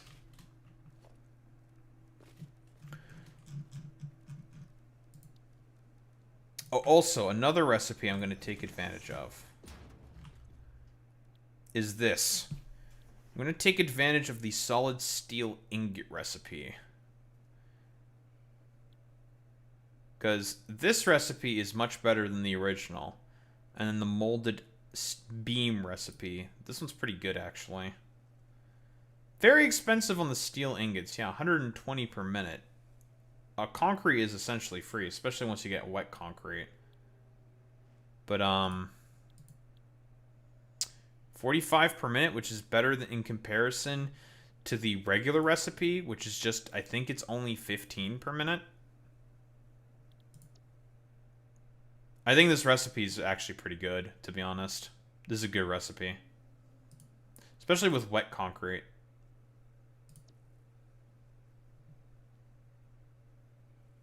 But yeah, like, what? Iron ingots is obviously not difficult to make, especially with the iron alloy ingot. Even with just the regular smelters making iron ingots, it's not very difficult to achieve. It's only 4 of these. It's about 160 per minute. That's pretty cheap. That's pretty cheap, to be honest. And we can easily do this at a 3-to-4 fucking ratio with the regular smelters. This is quite affordable. We just have to bring in the coal, and that's like, yeah, that's whatever. Who cares? Very affordable. Probably I'm going to use the coal node that's all the way over there. That's out yonder in that direction. Because I'm probably going to have to use the coal nodes over there to get some more power plants going, I think. So I'm probably going to have to... because if I turn this thing on, maximum consumption is about 4,200 megawatts. Our current power plant can't handle that. So we need to probably rebuild it. Essentially, well, double it. I'll think about how exactly I'm going to do that, but it's just, you know, I'm going to cover that lake completely in water extractors, yada, yada, yada, a bunch of pumps, blah, blah, blah, blah, blah.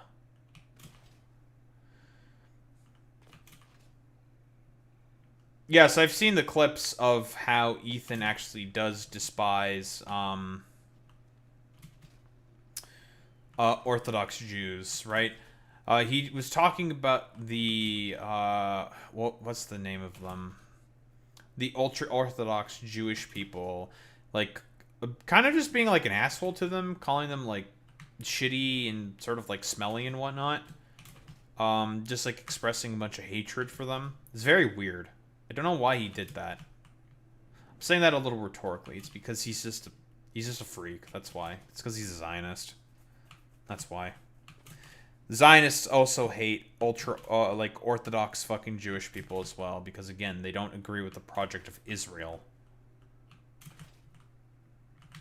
Because those guys actually do study the Torah.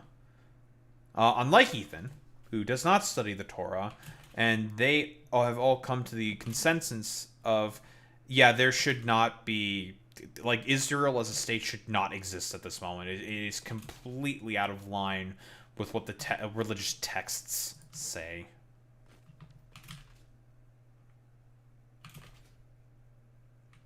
And I mean, if the experts are saying that in particular, I mean, like, who is Ethan Klein to disagree with those guys? Ethan Klein is just a stupid shithead fucking podcaster.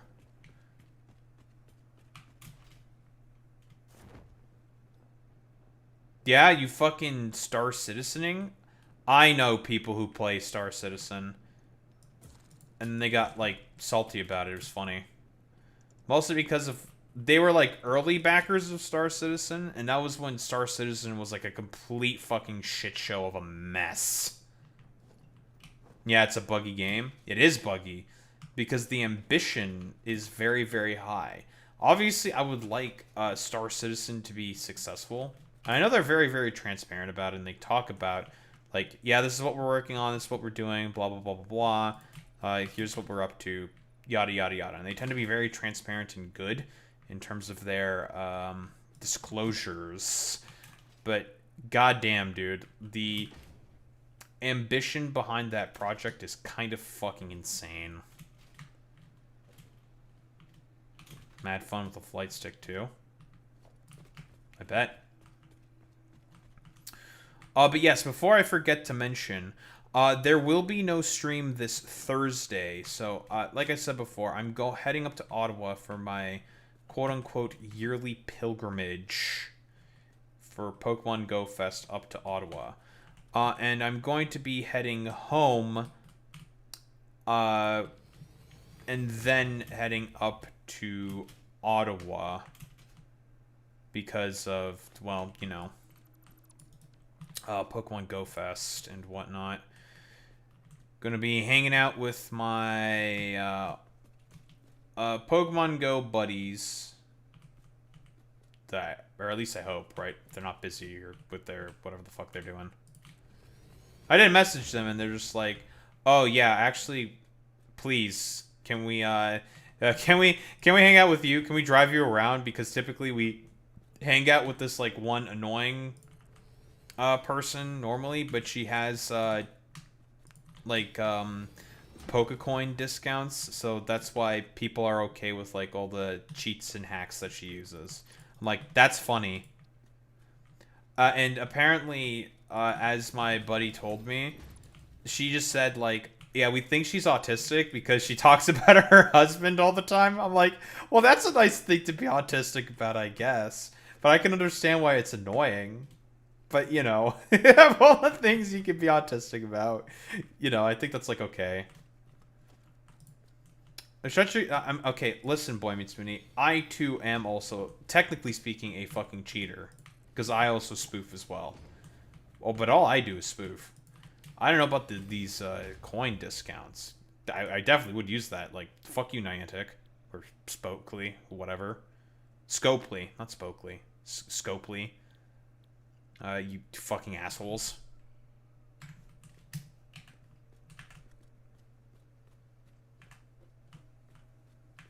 Yeah, we do just a little spoofing, just a little trolling. God, the fact that these fucking things consume 140 screws per minute is such an awkward number, dude. 140 is such a fucking cringe number, dude.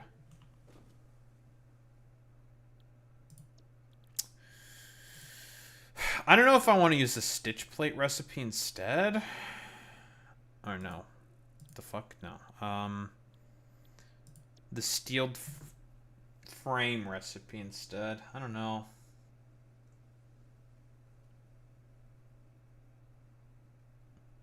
When you autism into it being a trad wife. Well, I have no idea if that individual is a trad wife or not. No fucking clue.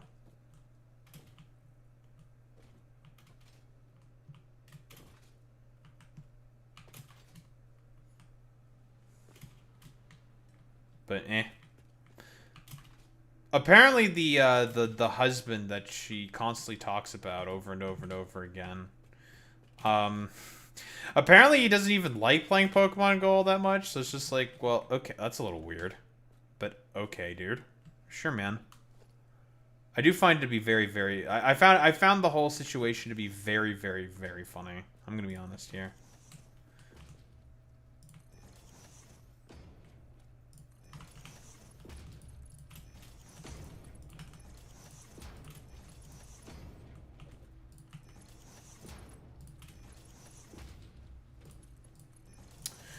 Honestly, I'm probably not going to bother with it until we get higher tiers of belts.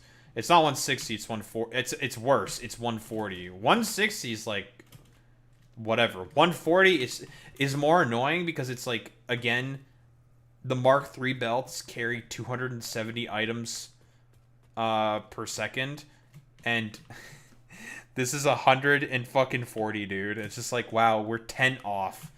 It's just the throughput is just like, you know, just not enough. I did too, so I made a small jest about it. Well, that's fair enough, I guess. But yeah, I have no idea if she's like a trad wife or whatever. I mean, if she is, she is. Like, you know, more power to her. I don't really give a shit. I just want to be done with making this damned section of the factory, because this is easily probably the most complex section. Maybe not complex. It's going to be the biggest fucking section of the factory because of the fact that we're making 3 separate items here, mostly, in this whole city block idea. Normally, it's only you make 1 item at a time, but I'm just like, okay, it would probably be better if I made 3 here, because everything here mostly just needs iron and then screws that I'm going to just import in. I don't think she is. Well, that's, you know. Listen, Ninjester, it's all good, buddy. I wasn't trying to give you much shit about it. It's all good in the hood, folks. I was just saying. That's all.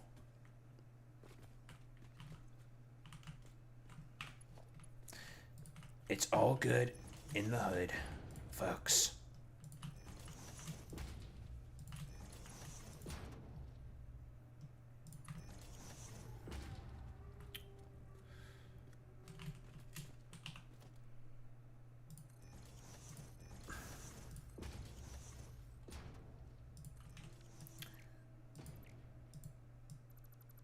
We probably just have to make a bunch of separate belts for all this stuff, which is kind of annoying.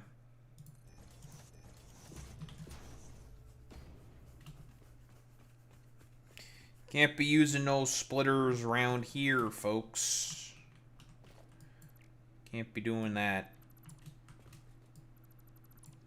Because we don't have high enough tier belts for that shit.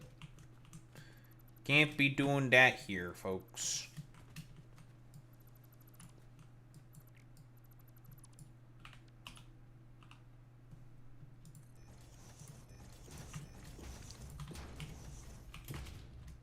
Lovely.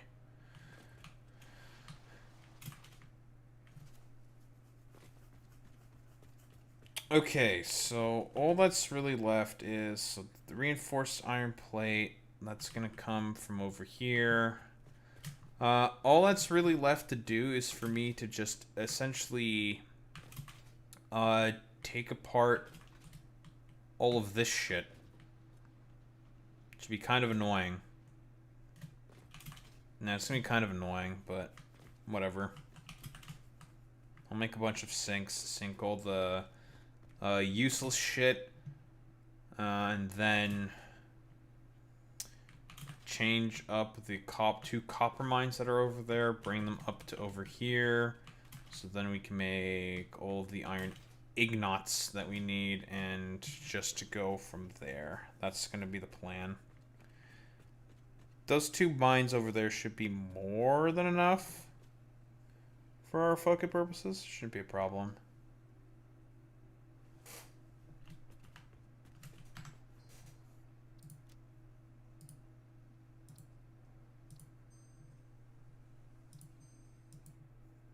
Alright. We got one more segment to do. One more. Boop. Boop. There you go. Ah. Not myself, dumbass. There we go. Alright. Mallory. Let's talk about this, shall we say, bit of fucking news coming out of Michigan.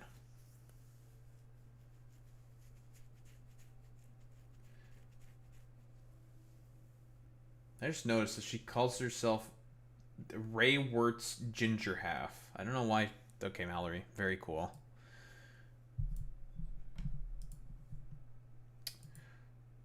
Well, this is a bit of an interesting development here, shall we say. But Mallory Mcmorrow has decided to officially suspend her campaign for the United States Senate. This is very, very, very, very fucking surprising that this is happening. This is incredibly interesting. I'm assuming this is probably a transcript of what she said. She attached a video. I'll just watch the fucking video. To think of some potential reasonings for as to why this probably happened. I took a look at the interview that she had with both Emma Vigeland and Matt Bernstein, which was a solid interview. They did a good job. I thought that she did pretty alright in terms of the interview there. Like, I thought she gave a lot of the very politician sort of centered answers. To be fair, I did think that a bunch of the answers that she had to the questions were pretty terrible, but I was not particularly certain if the American people, especially within Michigan, were going to be able to pick up on the subtleties. And the fact that she was, well, for lack of a better term, being rather whiff-waffly in terms of her position on Medicare for All, which she supported in the past, and then started doing the whole, like, public option waffling, and also her position on Israel, which I thought was, like, really bad, to be honest, because her sort of position was that she wanted the Palestinians to also get their own Iron Dome. So it's just like, oh, so like race to the bottom shit where everyone's just going to be in perpetual combat for like forever because that's what's going to happen. Israel is just going to perceive that as a threat, yada, yada, yada. Yeah, she is too compromise-pilled. She tried to be a fucking centrist in a race that has the obvious more right-leaning Democrat, quote-unquote, in Haley Stevens, and the left-wing alternative in Abdul al-Sayed, who has been very, very clear in terms of his progressive bona fides and a lot of his advocacy for particular fucking positions. He's been extremely clear in those takes. And here was Mallory Mcmorrow, who was just essentially trying to be like more of a centrist. And for whatever reason, she also had some very strange Islamophobic attacks against Abdul al-Sayed. And she was also like bringing up Hassan a bunch in some interviews that she had, and it's just like, why the fuck are you doing that? Hassan is the main reason for as to why Abdul al-Sayed had a massive fucking increase in terms of his polling within the fucking race. It's the honestly, like, ever since that campaigning that he did, that his approval rating, not approval rating, but his polling fucking like went up. I think it was like by 9 or 11 points, something around that. It was just in fucking insane because more people heard about Abdul within the state of Michigan and were just like, holy shit, this guy is actually pretty fucking cool and awesome. Great. And the person I think who mostly suffered from that in particular was Mallory Mcmorrow. And in fact, I mean, the person who also gained was Haley Stevens as well. She's still in second place, like around, I think, 40% in polling, with Abdul being at like high 40s, like 48, 49% from the most recent polling that I saw. So he's in a pretty good fucking position right now to win in this fucking primary. With, you know, all the blue MAGA freaks are obviously doing the constant coping and seething that they do, which is about what I expected from those dumbass fucking freaks. Yeah, wow, Clay, that's such an accurate descriptor of Haley fucking Stevens, of calling her female Bobby Hill. Holy shit, actually, that's so fucking true. I'm like expecting her to be like, what, Dad? I don't know any of Bobby's fucking lines, but yeah, that's God, her fucking cadence and the way she talks, he is definitely female Bobby Hill. Objectively, that's one of the funniest things I've ever heard of.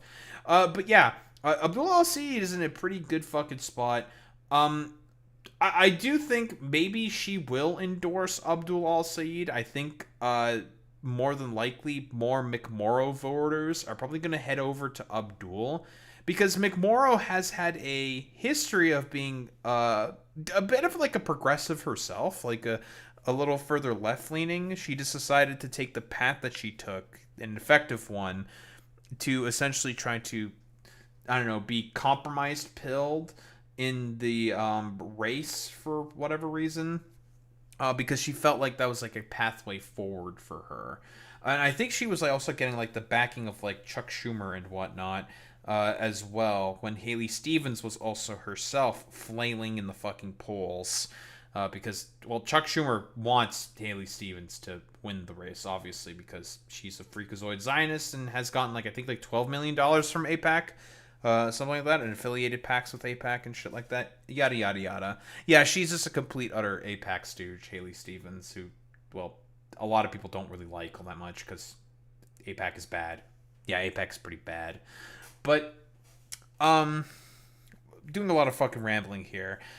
There is a reason why a lot of people called Mallory Mcmorrow Mallory McCuomo, because, again, doing the attacks on Hassan is pretty much the same thing that sunk Cuomo's campaign, because it's just like, why the fuck are you talking about some random Twitch streamer? Like, hello? Like, what are we doing here? Jesus fucking Christ.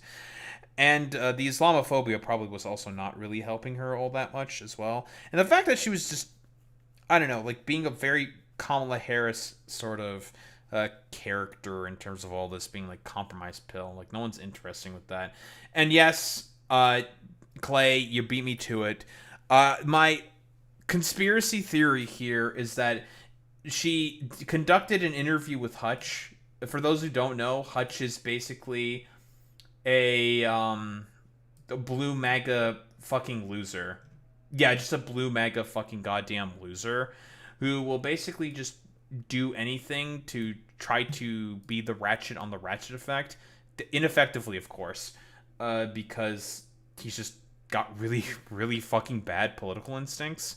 Yeah, just really, really bad fucking political instincts. He did an interview with Mallory Mcmorrow, and pretty much like soon after that interview, she completely and utterly tanked in the polls. So is that like the, I don't know, the Hutch kiss of death in a metaphorical fucking sense? Who really knows in particular? I think it's more so because of her trying to be the compromise candidate, when in reality, we've, like, the American people, especially the Democratic constituency, has had enough of fucking compromise fucking candidates and prefer to have change candidates in particular. What do you got for me, Mallory? Today, I'm announcing that I am suspending my campaign for United States Senate. And I'm doing it with a deep, deep sense of gratitude for our thousands of volunteers, for everyone who donated what you could, building a campaign with zero corporate PAC dollars, for my staff, who built this team up from nothing. I thank you. For my family, for Ray, who believed in me long before I ever believed in myself, and for Noah, our 5-year-old, who presses her hands up against the window to wave goodbye every morning when I leave for work. Remember, Mom, she reminded me recently, it's not about if you win. It's about trying hard and having fun. She's right. So I want to be very clear about what this announcement is not. I may be suspending this campaign, but I am not leaving the fight. I never planned on politics. After the 2016 election, I felt lost. I picked up my phone and I typed 5 words into the search bar: how to run for office. And here's what I learned. When regular people get in the fight, things can change. In my very first election, we flipped a district against the incumbent. 4 years later, with so many of you. I believe she's talking about her work specifically here as a state assembly member. She used to work, I believe, in the state assembly, where she, if I recall correctly, in Majority Report, I think covered this, where she, I think, espoused pro-trans positions, and the Republicans within the state legislature just basically, well, doxed her? Yeah, basically fucking doxed her. It was, like, very, very fucking weird. Well, maybe I will link the interview to Hutch in the video. Maybe. We flipped the Michigan Senate for the first time in nearly 40 years.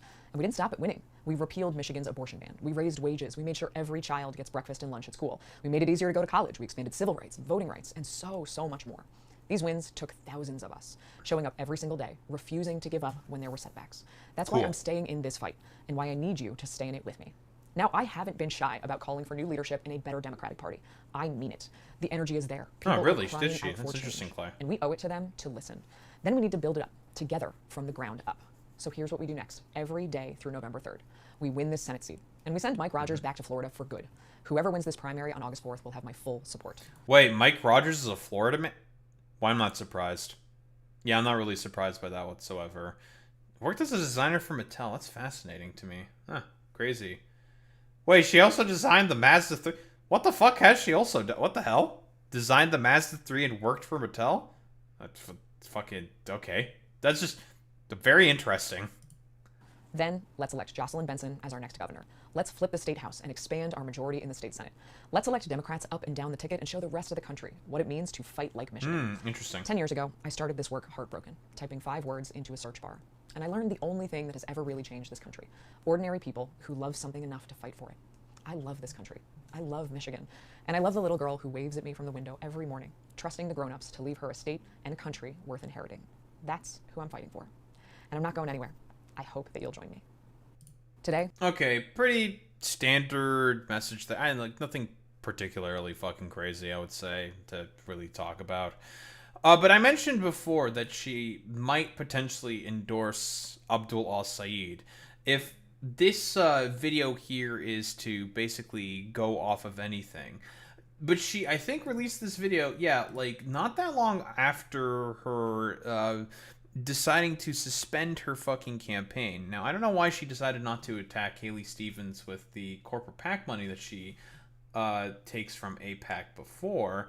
But now she's doing this after she decided to leave, which I find very interesting, right? And I think even a bunch of, like, the election neoliberal guys are saying, like, yeah, I'm going to support Abdul al-Sayed now because he's just the better fucking candidate because APAC is fucking cringe, which is based. Absolutely. Fantastic.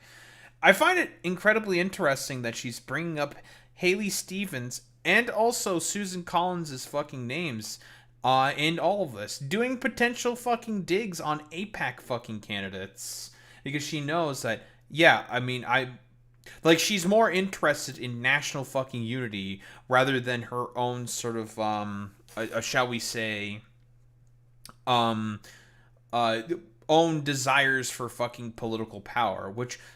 Honestly, I'm surprised by. I'm pleasantly surprised by this, because you don't see this very, very often by a lot of these, like, middle-of-the-road centrist types. Democratic majority in the U.S. Senate, which would give us a real check on the Trump administration. That hinges on winning as many U.S. Senate seats as possible. And one of my opponents in the Democratic primary is making that path harder. We need to win Michigan, and we need to pick up states like Maine. So you can see Haley Stevens campaigning, fundraising, alongside Republican Susan Collins from Maine. This is real. It's a screenshot from AIPAC's website right now, and you can see that it was authorized by both of the candidates. Very, very interesting that she is doing this. Now, obviously, attacking Susan Collins as a fucking Democrat that's very, very normal. This happens consistently, right? Although not being, like, too... I mean, typically Democrats are very tepid about it.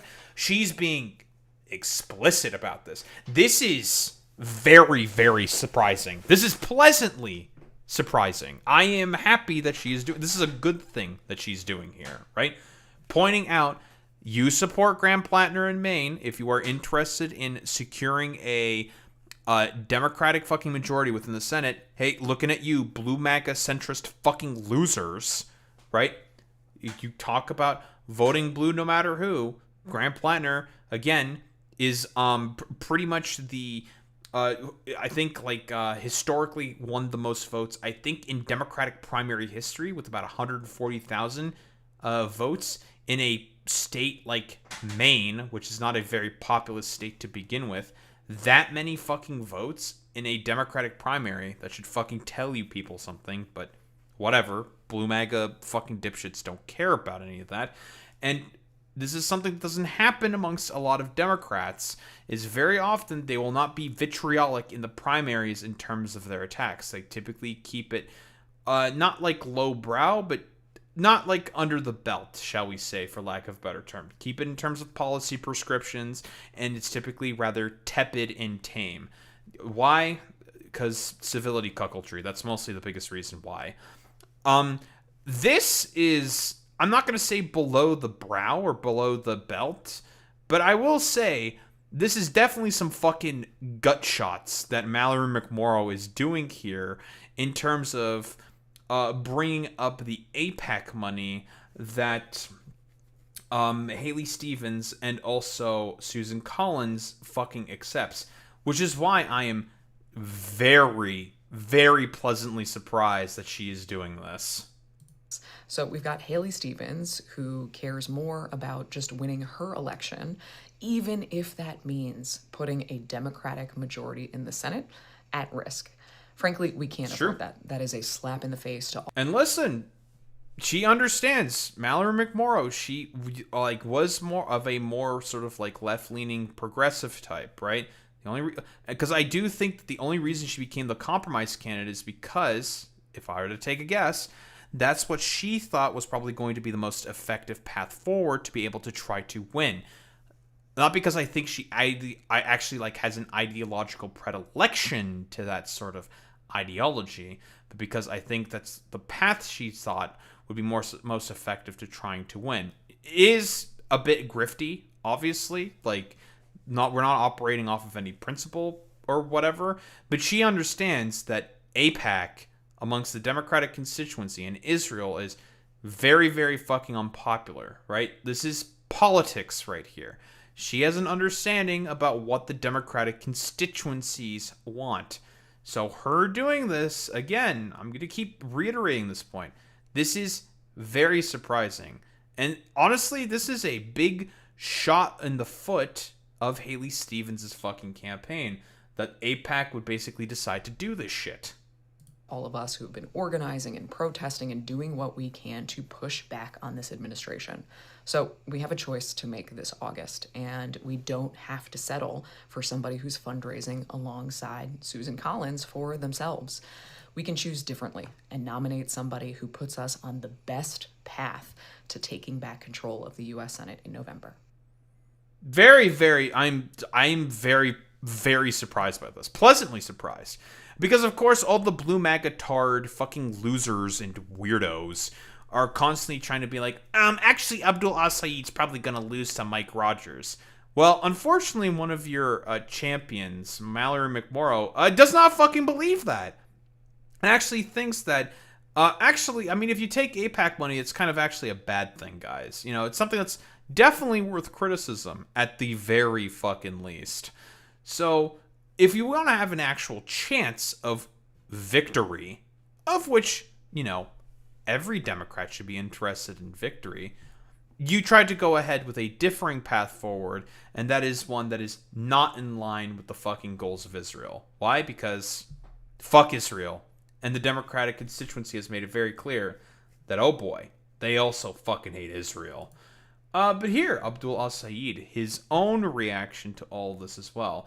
Now, for like whatever reason, I don't know why all the blue MAGA fucking weirdos are saying like, oh, look at all the lefties trying to opine for Mallory Mcmorrow's endorsement. They're now desperate for her endorsement after viciously fucking attacking her. And it's just like, bro, what the fuck? Like, hello?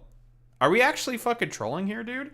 Like, this is just Abdul Al-Sayed just being an honest fucking sport. He's being a fucking good sport about it, which you civility-pilled fucking weirdos should be okay with. But for whatever reason, there's a constant pattern of behavior from these fucking morons, these cultists, these lemmings. They'll just be like, actually, no. Look at the desperation on Abdul Al-Sayed that he's trying to get out of all this. Yeah, I am a blue MAGA fucking weirdo, and I have a great idea on the pulse of American politics. Look at me, how I constantly lose to Trump and Republicans over and over and over again. It's just like, bro, shut your goofy ass up. Listen, Abdul Al-Sayed is, I think, he's a very genuine person. And he's just saying this because it's like, listen, it was a good race. I think it was, it was heated. We were at each other, blah, blah, blah, blah. May the best man win kind of a deal, yada, yada, yada. And he's just being a good fucking sport. Like normal people would? Yeah, like normal people would. Hey friends, Abdul here. I just learned that Senator Mcmorrow has decided to suspend her campaign. I just want to say to her, her family, everybody involved in that campaign, her supporters, thank you for the work that you did for democracy. Our democracy runs on people putting in that kind of effort. None of a question, despite our policy differences, whether or not Senator Mcmorrow would show up to fight for my daughters and hers. But the question to all of us now is this. Are we willing to allow AIPAC, big corporations, Chuck Schumer, to show up and rig our democracy, to choose who our Democratic nominee is going to be? They spent $30 million to drown her out. Now they're spending millions to attack me. Wait. Is that true? Really? I'm trying to... Okay, hold on. Really? Because, again, that doesn't really surprise me. AIPAC will spend money against anyone who does not show absolute fucking deference to Israel. This is a very, very clear and consistent pattern of behavior by AIPAC, including the Democratic establishment and all the centrist corporate loser types like Chuck Schumer. They will basically do everything possible in order to spend as much money as they can in order to attack people who actually do dare to challenge corporations or something. Were they upset about Mcmorrow's suggestion to essentially in the Matt Bernstein fucking video or interview of her saying that, yeah, give the Palestinians Iron Dome as well? Is that what? No. Is this a revelation? Revelation this early in the fucking morning, dude. Because I'm trying to think, like, what else? I mean, during that whole Israel section, I have to double check my own video because I watched the entirety of the thing. She wasn't really giving like any affirmative, like, pro-Palestinian positions. She didn't really say much of anything at all besides, yeah, the Palestinians should have their own Iron Dome to be able to defend themselves. Yeah, fuck it. I have no problem with that. Which I don't think is going to be effective, but, like, sure, man. I mean, it's in line with the military-industrial complex, blah, blah, blah, blah. There's a bunch of reasons why I don't think it's a good idea. But is that the reason? Revelation. This is all in an effort to cherry-pick from Washington, D.C. or New York who gets to be the Democratic nominee for Senate from Michigan. I think this is a constant... Like I've said before, there's a constant line of behavior from the Democratic leadership. Like I've said before, the Democratic Party is also an illiberal party like that of the Republicans. They both despise democracy. Very often, when voters will make a Democratic choice in the Democratic Party, the establishment within the Democrats will do literally everything possible in order to try to shut down the will of the fucking people. This is a constant pattern of behavior from the Democrats. So I'm asking everybody who supported her to support us now. Our movement is one of joy, about the future we can have when we get money out of politics, put money in your pocket, pass Medicare for all. And for all the folks who've been with us all along, thank you for everything. But right now is the time to double down. So if you haven't made that contribution yet, this is the time. If you haven't done that shift that you've been thinking about doing, now is the time. It is us, the UAW, Bernie Sanders, AOC, the nurses, working families, against the oligarchs, big corporations, AIPAC, Chuck Schumer. True. We know we can win, but we need you. You know, saw a little video there and send off there, I suppose, for Mallory McMorrow. I don't know if Haley Stevens, did she make a video about this or something? I don't know, like, who really cares about what female Bobby Hill has to say? But, you know, final fucking meme in all of this. And this is an early endorsement here from AOC herself. This is a real fucking early one. But, I mean, Abdul and I think AOC have known each other for a very, very fucking long time. And this is a good thing that AOC is going ahead with an endorsement of Abdul al-Sayed this early on. Well, it's about a month out from the fucking primary vote. It's still a good thing, right? It's fantastic that AOC, the most... is she the most popular politician in the country? No, it's still probably Bernie Sanders who's the most popular.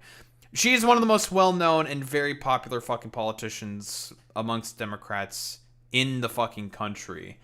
Her going ahead with an endorsement this early on, relatively, because AOC tends to have very, very late fucking endorsements. But her going ahead with this endorsement of Abdul is obviously the correct move and is always a, well, good thing in this effort to essentially try to get Abdul al-Sayed into the Senate in order to try to, well, have gain control of the Senate for Democrats. It's a good sign to see. It's great to fucking see that she decided to do this very, very, very early fucking endorsement. But yeah, I mean, like, what else is there to really say? This is quite the fucking development.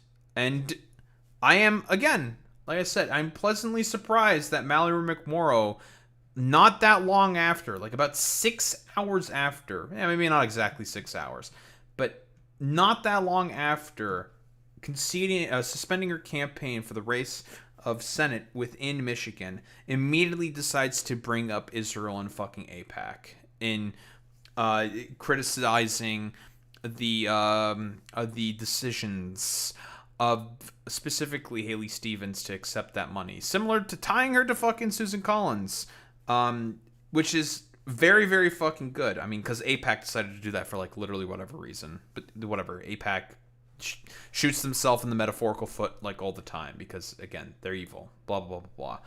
I think it's a pleasant surprise that she decided to do that instead of, like, you know, having her ego be at the forefront. She decided to fucking set it aside and do the correct principled stance of, well, it's unity or fucking oligarchy, because guess what? If we don't have unity, we're all going to get eaten up by the oligarchs. So, yeah, you know, as expected, the metaphorical hutch kiss of death, I'm going with that as the main reason for as to why she suspended her campaign. Mostly because that's the funniest option.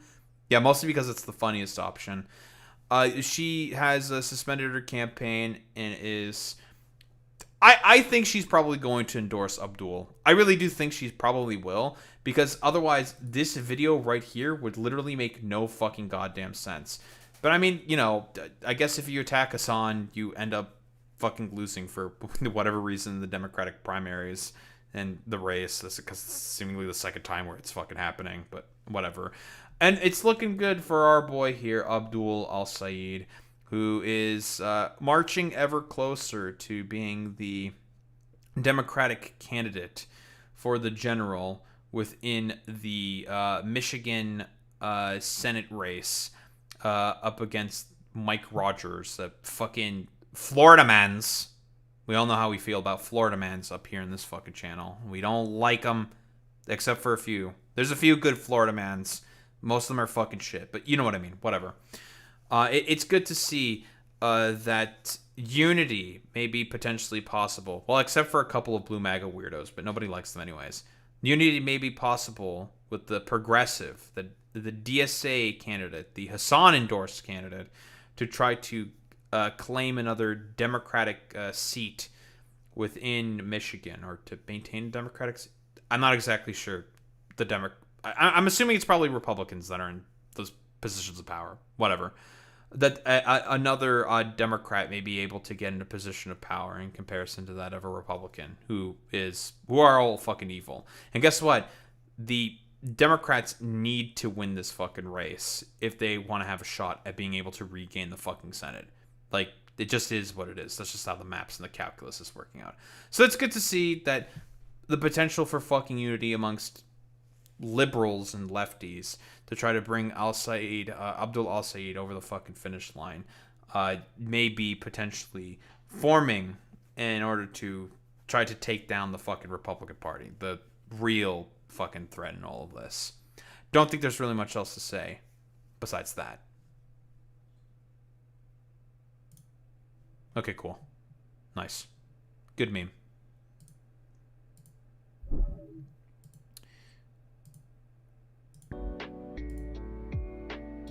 Who the fuck are we raiding out to today, gamers? Very cool.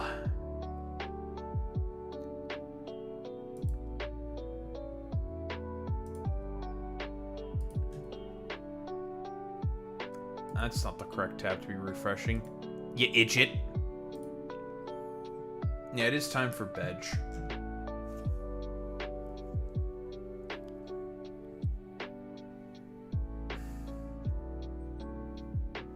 You idiot.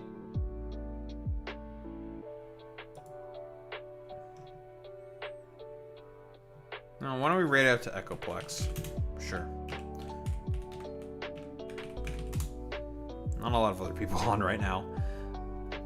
Alright, gamers. Raid messages, you know what to do, you know what to say. If you are a sub, you say you've been blessed by Romanian Jesus with the Transstride, with the Daho Ribbits, how we show appreciation. As a sub, if you're a non-sub, you say the WoW with the Daho Ribbits, how we show appreciation to those that are into any case gamers. I will be back tomorrow. Quick reminder, no streams this Thursday because I will be headed back home, and then obviously doing my dumbass trip to Ottawa and whatnot. Yada, yada, yada. Pilgrimage. Blah, blah, blah, blah. So that will be happening. So tomorrow there will be a stream, same stuff. Yada, yada, yada. All that good shit. And I will be back tomorrow where we're going to be, you know, satisfying our factories and yapping more about, well, the happenings. Anyway, same time, same place, same face. Peace out, gamers.